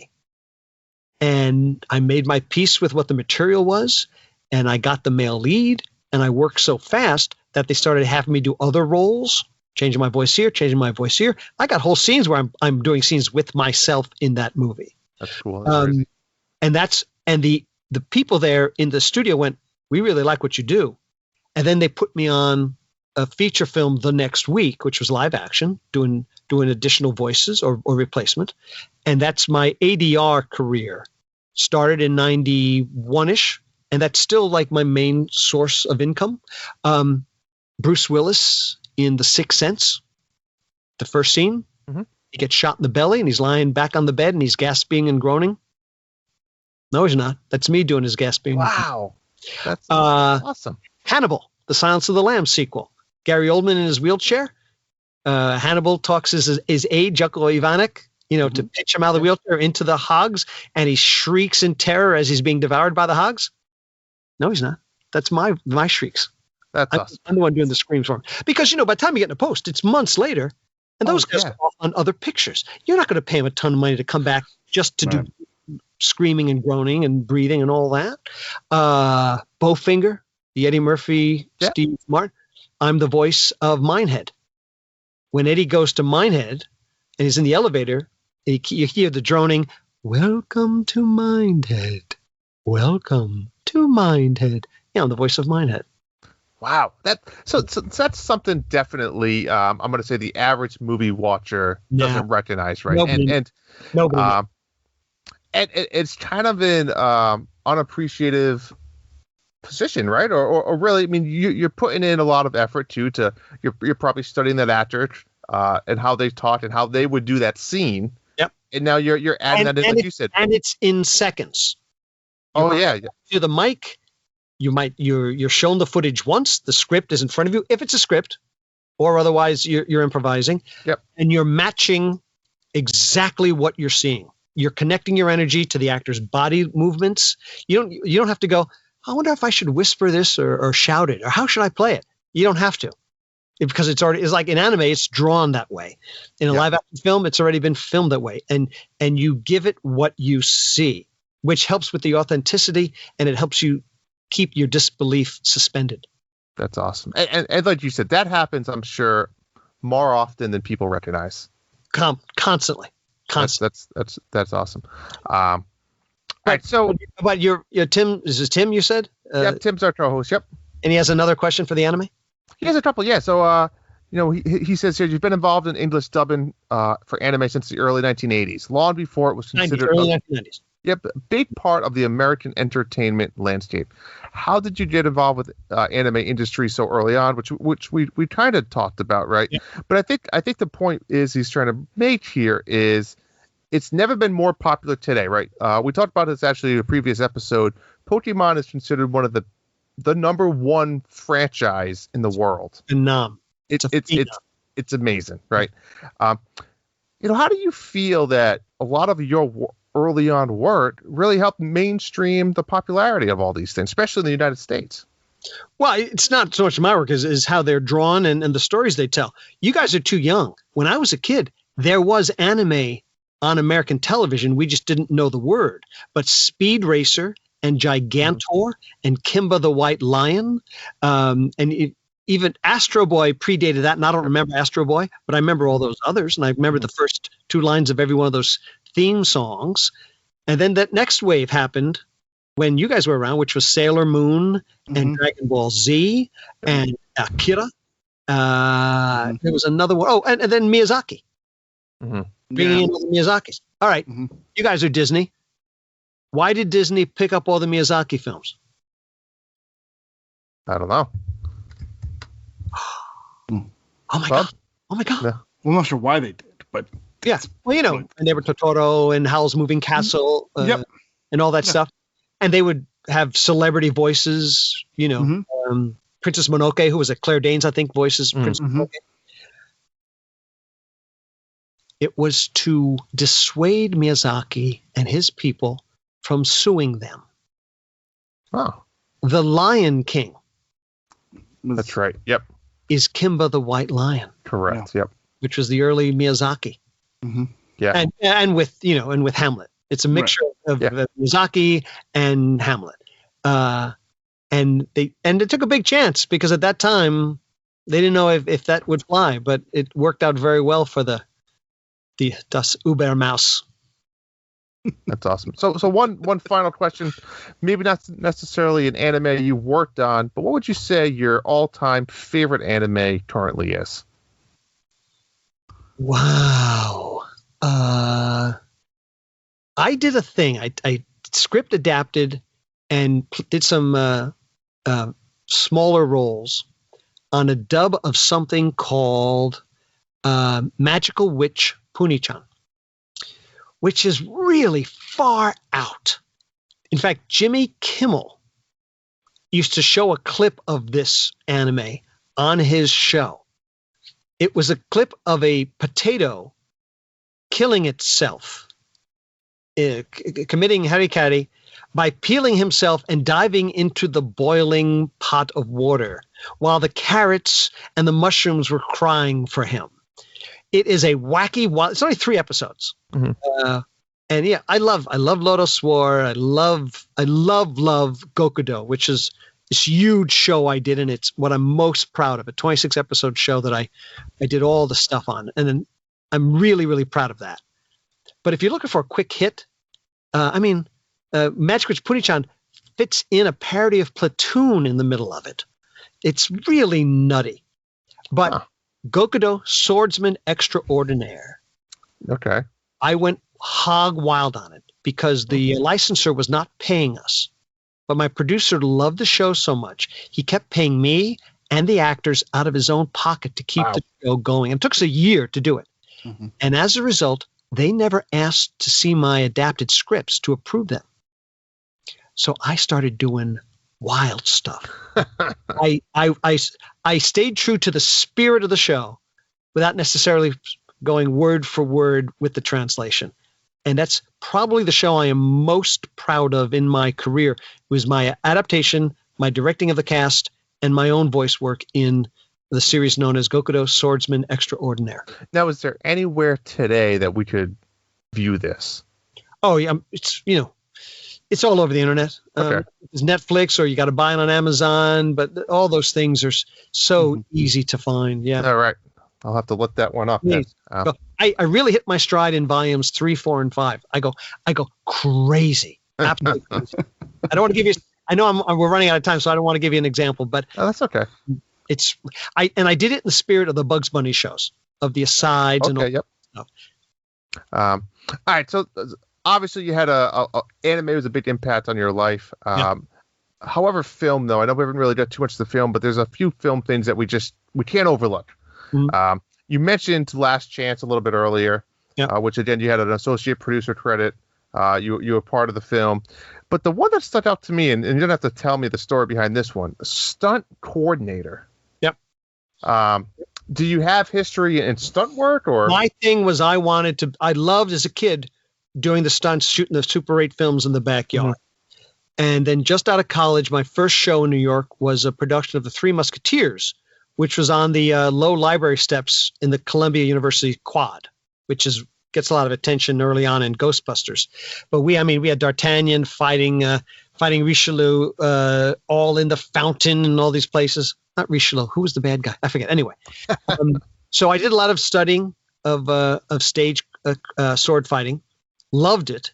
Got cast as Alfred Vanderpool on All My Children before I went as far as to get licensed. Okay. But Seton Hall used to do a lot of classic shows, and they used to ask me to come back to stage the sword fights.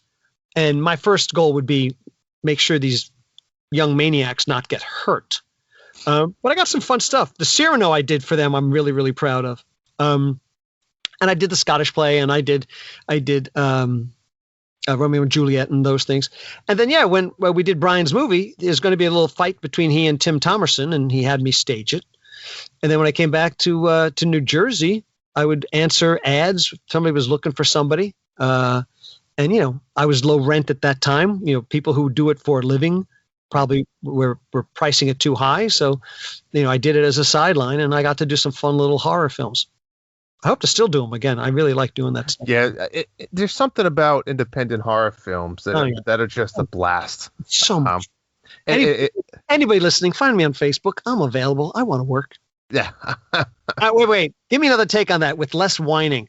You can find me on Facebook. I'm available to work.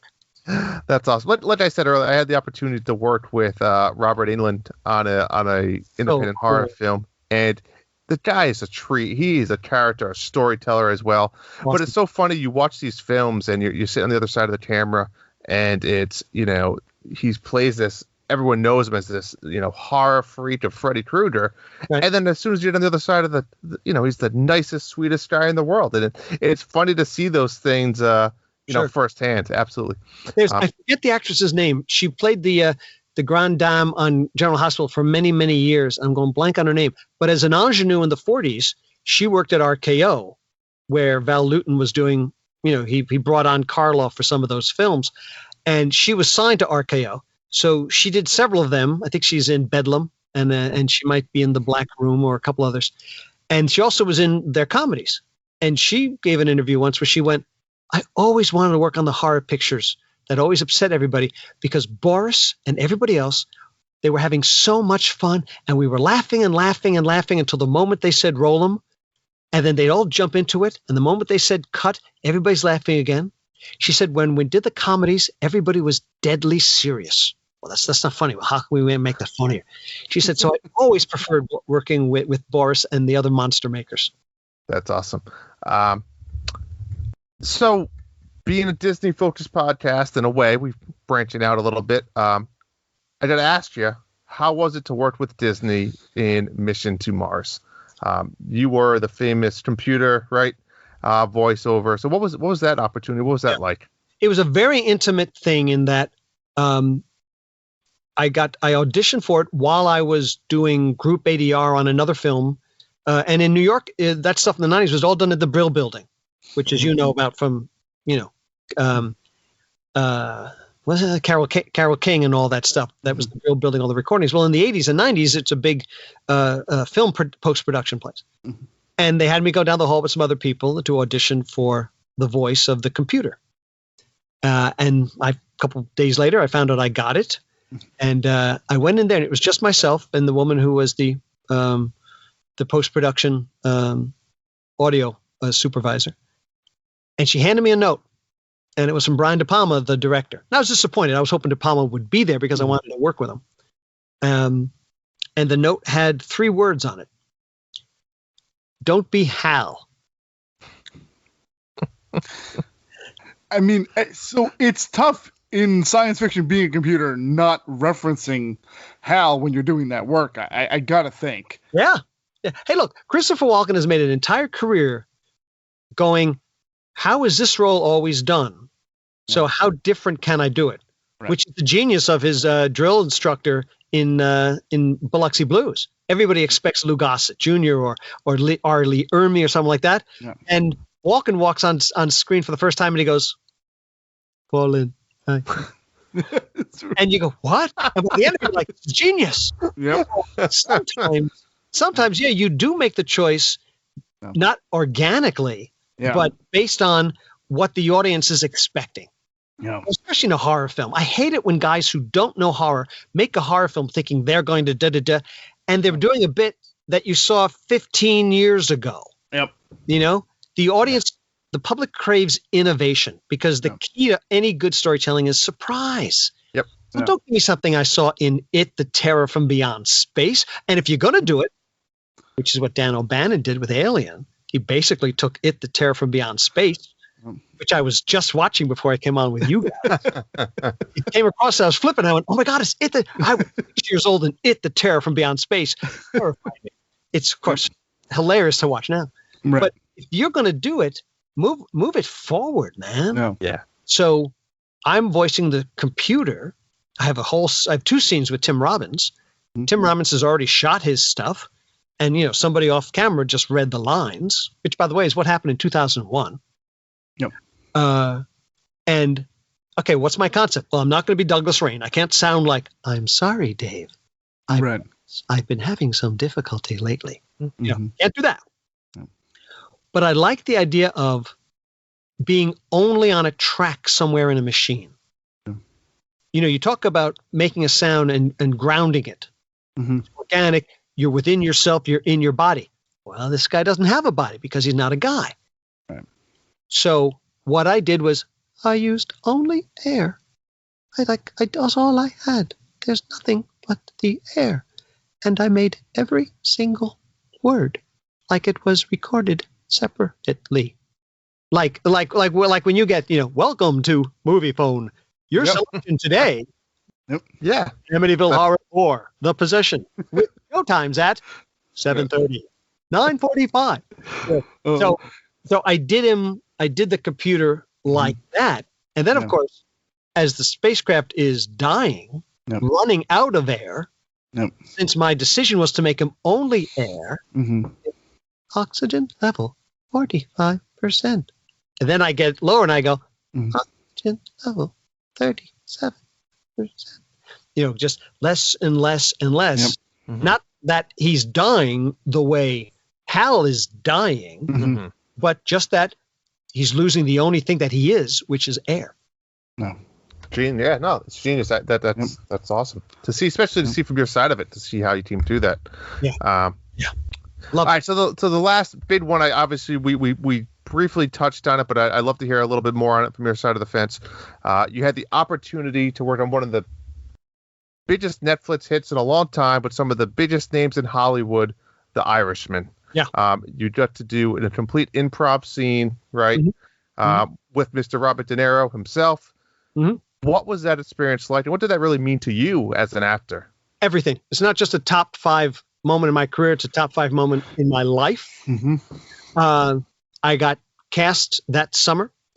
I made 2 enormous mistakes in the audition, and I was so relaxed, it didn't matter. And it was 2 lines, an attorney interrogating one of Al Pacino's henchmen, who keeps looking over his shoulder at Jimmy Hoffa because Pacino was signaling take the 5th. And at the audition, they said, you only have the 1 line, so improvise some lines after that. So I did, and that was in August, and I never heard anything. And it was very clear I was going to be one of 7 actors in the New York City metropolitan area who was not going to work on The Irishman. And I'd been told the scene would film in November, and November came and went. So I put myself in for background extra work because I wanted to be near Scorsese. I wanted to see that, just to be on the wall. I'll work background, sure, just for that. And I got a job as a background extra playing a Teamster. And I went out to the studio and got my wardrobe fitted. And the day before I was supposed to film the scene, my agent called me and said, Mr. Scorsese would like you to play the attorney. And I said, I thought that was filming in November. She said, oh, it was. This is a different attorney.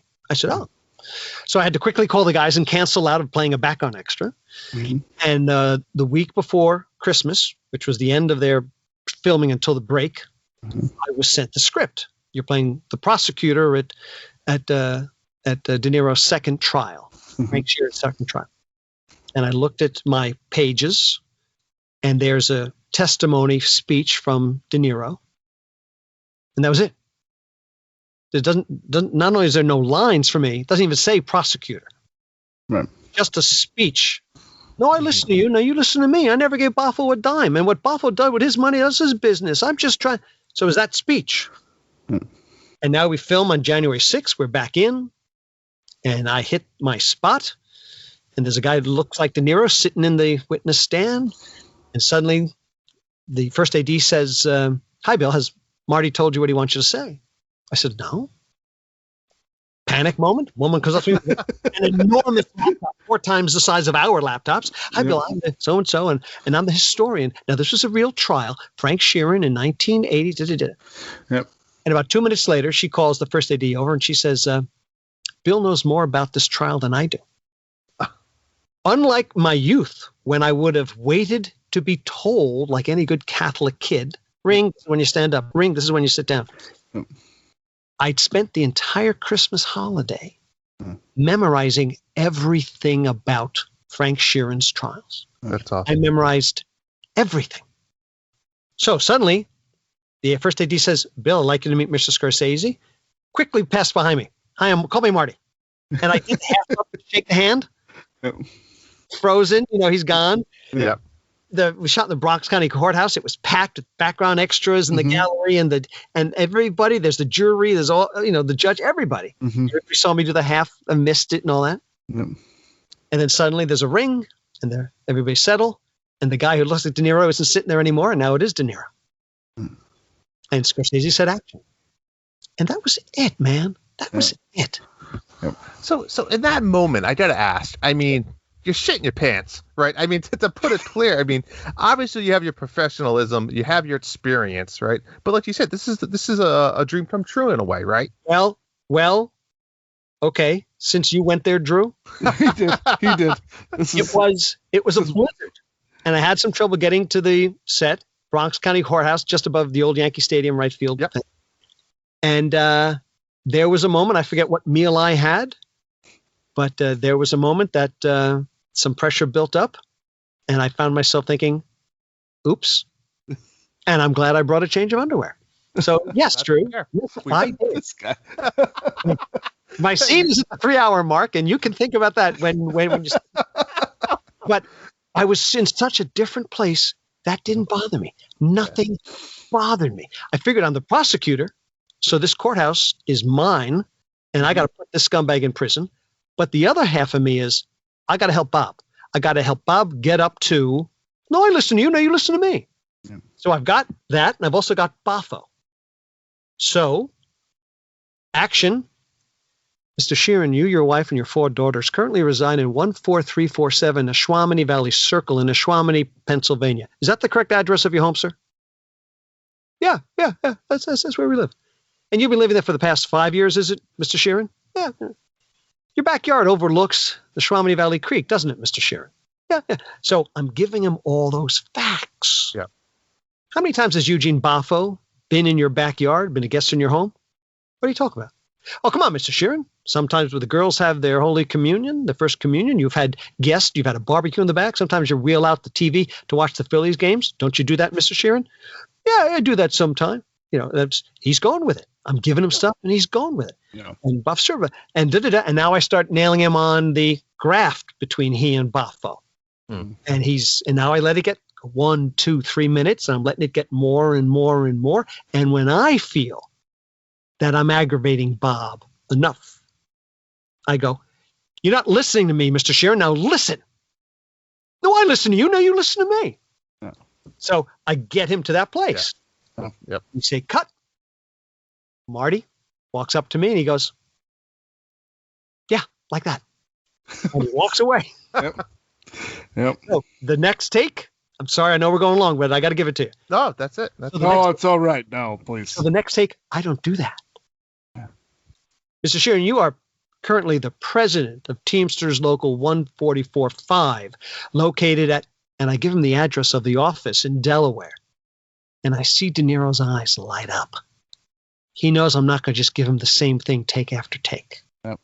I take a completely different tact. And by the time I get him to his outburst, we go, cut. He goes, I walk up to him and he grabs me, he gives me the Roman thing, that whole grasp. He goes, I'm so glad they hired a real lawyer for this. I said, Bob, I'm an actor. Oh, yeah, I know. But when you're not acting, you're a lawyer. I went, no, Bob, I'm just an actor.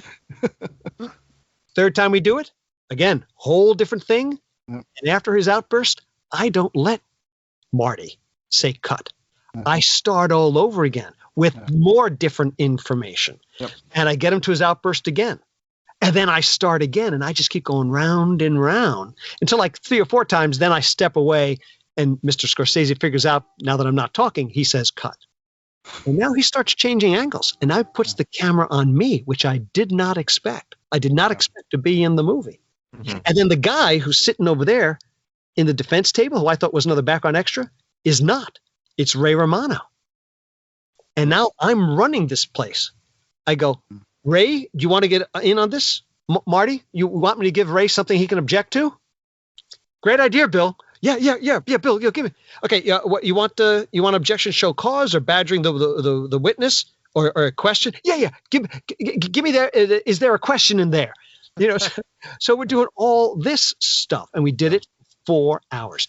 And I had a cheat sheet of those numbers, of those addresses, of those names, and nobody ever saw me look at it. A couple times when they changed the angles, I went into the men's room.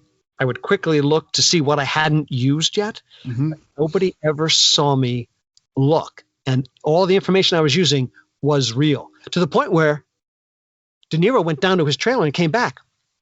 Bill, in Frank's other trial, he said this. Can you get me to say that?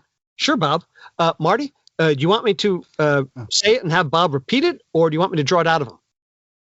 Bill, why don't we shoot it both ways? Okay with you, Bob? Sure, Bob. Marty? Sure. Yeah, I was like, what the hell is going on here? That's awesome. I mean, Phil, fascinating story. Tremendous time. I mean, I actually listened to it all night. It's I'm so pleased you guys dig it. Double I, baby. We like that. That's right.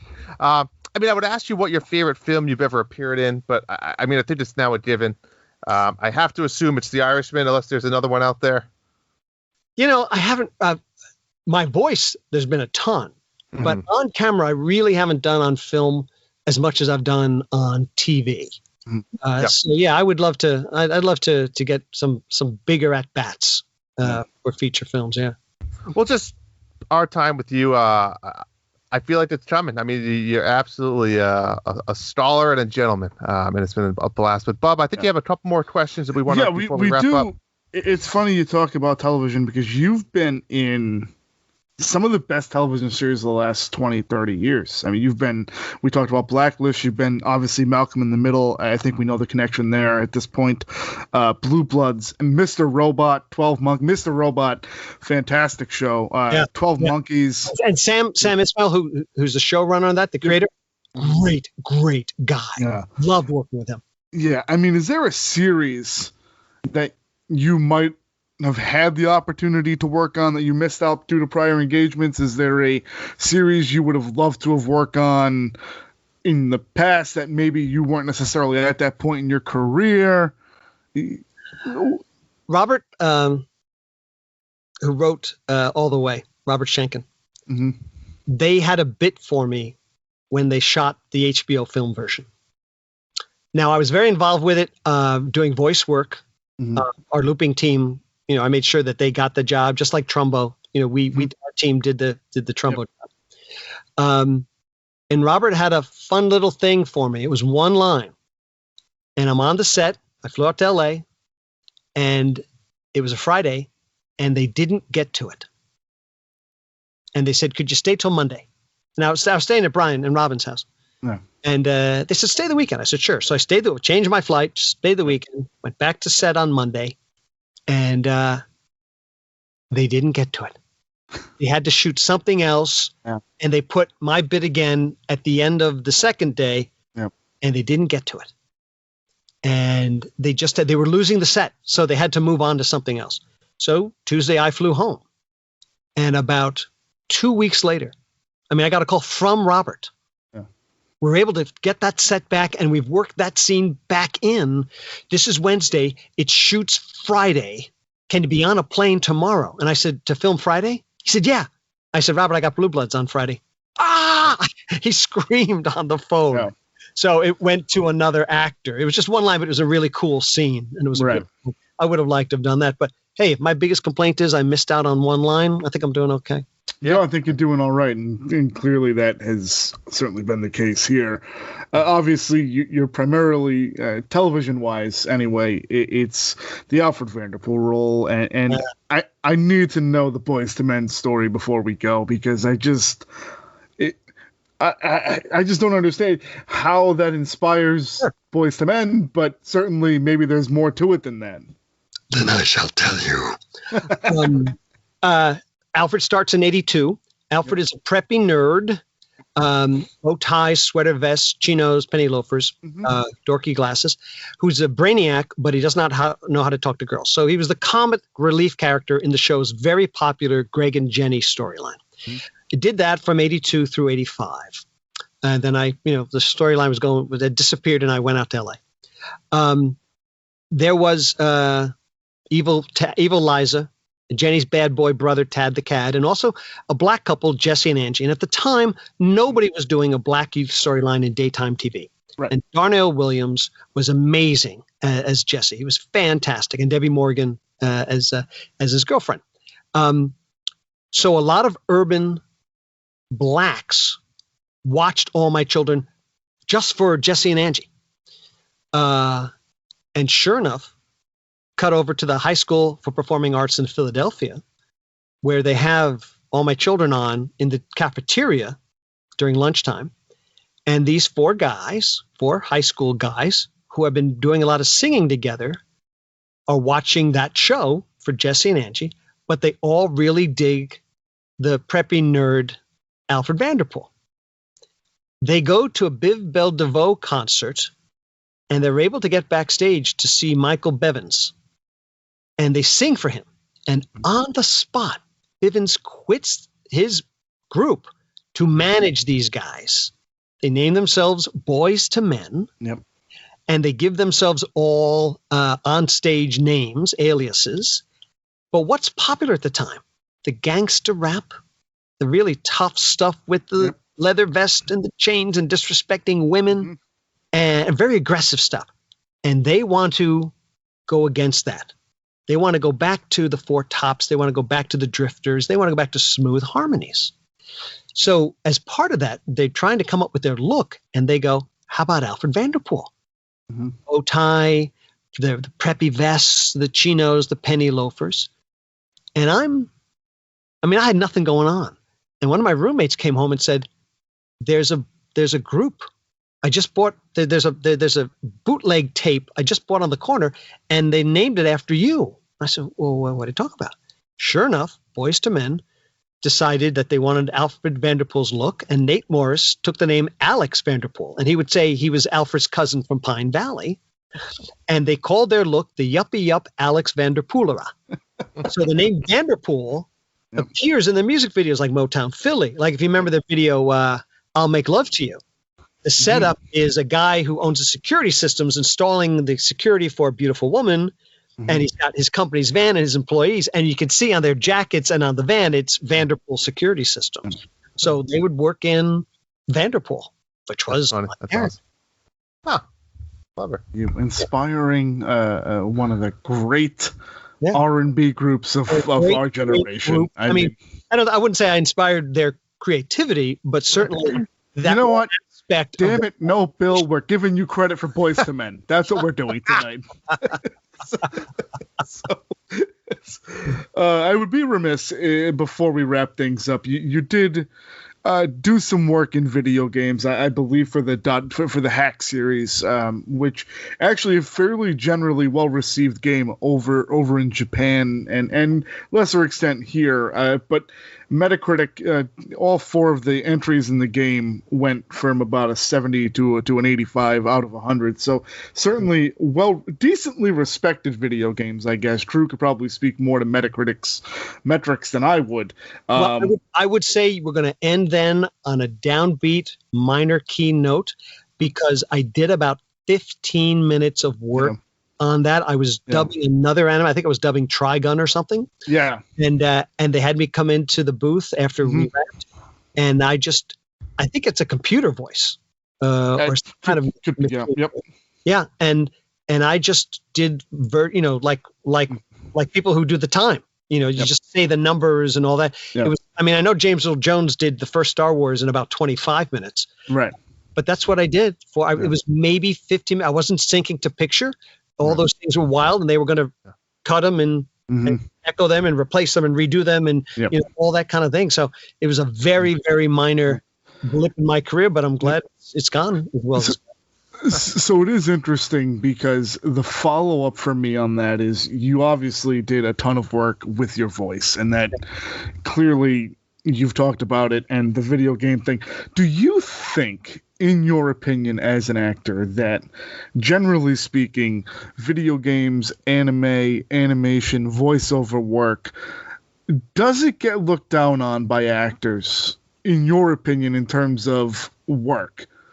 And it's kind of a weird question. So basically, you get a lot of people. I get you. Look, I come from, my first good opportunity was in soaps. Right. And back then, if you were in soaps, you stayed in soaps. Correct. You had very little chance to move up into prime time. It was first people like Tom Selleck making that move that opened that up. And if you were on primetime TV, you never got to make movies because the attitude was they're not going to come out to the theaters to see you if they can see you at home. Right. So there was a tremendous amount of that. I remember when I first moved to LA in '86, I met the first casting director I met with. She said, "What have you been doing?" I said, "Well, for the last 4 years, I've been playing the role of Alfred Vanderpool on All My Children." And she went, "Well, you had to make a living, but now you're here." Right. You know, there was that really, and I'd love to say it too, because that stuck with me, but I won't. Certainly in animation, in voice acting, you know, it's a caste system like everything else. The people on the top the people who can most afford stuff never have to pay for stuff. And the people lower down who can't afford to pay stuff, they always have to pay full price. That's the nature of the business, nature of life. Yep. And I remember so clearly, Variety or Hollywood Reporter did an article on the first, what's the thing with Ben Stiller as the lion and Chris Rock as the zebra? Madagascar. Yep. And there was a big article on him, and interviews with David Schwimmer as a giraffe and all that. And they talk about, well, we want to do this, for our kids. Our kids are really did it because all those guys are young fathers. But they ran a sidebar article where they went to the rank and file, people over at Nickelodeon, people over at Class B Supo, which was all those shows, and they interviewed people like Debbie Derry Berry, who was the voice of Jimmy Neutron. And these are not celebrities, but they've got really good jobs. They've got regular voices. I'm a guy who comes in and goes out, but they got the regular voices. And that interview talked to those people who made a comment, who responded to David Schwimmer saying, "I want to do something really fun for my kids." They said, "Yeah, we'd like to do something neat for our kids too. Pay for their educations." Right. It's that thing about it has to be celebrities. Really? Why does it have to be celebrities? I would maintain Madagascar has a couple of really good performances, voice match to character, and some really lame ones. That's fair. Because they're celebrities, the shareholders went, "Oh, whoa, I'm excited." Yeah. But like, I remember Don Bluth breaking from Disney for Secret of Nim. Yeah. And Dom DeLuise as the Crow is fantastic. Right. And John Carradine as the old owl. Jonathan Brisby. Fantastic. Those are good, really good actors. Right. But the lead was Elizabeth Hartman, who was a very good movie actress, but was not a name by any stretch of the imagination, and she was fantastic in that role. Right. No, I absolutely. But I got some stuff off my tongue. I think that answers the question. I think that certainly for me that answers my questions. Drew, anything else from you on your end? No further questions at all. No further questions, Your Honor. Please. We want to thank you as always. Absolute pleasure sitting down talking to you. Thank you so much for giving up your time to be with us. And tell our fans, tell our listeners, where could people find you? Where could people follow you? Your latest works? Where's a good place to follow you? You can always find me on Facebook. Go to my page. Right now there's a short film, a horror short that I wrote and I'm going to direct if the cast is able to raise money. So they're looking for people who want to, make a little investment in their film. Short film is called The Envy of Satan. Next week dropping is on Netflix is a Secret Magic Control Agency. I hope you guys, it's great for kids and the grownups. There's a lot of funny stuff in it. I've got that fun little role at the end, but my wife is really good in it. I would love it if people sought out Gokudo, Swordsman Extraordinaire. I'd love it if they sought out Genshiken. And I'm really proud of an animated film from Chile called The Star Maker, where I am the voice of Robot 19, Unit 19. It's a wonderful CGI film about a little boy who looks in the sky from his little planet and sees that the stars are going out. So he gets on his rocket sled and he goes to the place where they make the stars so he can save the stars. And along the way, he stops at an abandoned asteroid rest stop where he rescues an abandoned robot, puts it back into, and it's me. And I'm a hospitality robot, so I'm always projecting commercials at the most inappropriate moment, and I watch the commercials too. It's probably my favorite animation voice performance called the. Now, what's that one called? The Star Maker, directed by Esteban Echevarria. Star Maker. All right, I'll have to look that one up as well. I'm going to be busy. Yeah. Well, beans, guys. That's great that you guys are doing this. Yeah, well, like I said, we can't thank you enough. And that is going to wrap up episode 105 with Bill Timoney. As always, guys, check out our show notes for all of our links to all of our pages. But we hope you enjoyed hearing Bill's stories as much as we have. We truly have. Thank you for listening to The Disney Guys Uncensored. After careful consideration, I've decided not to endorse your park.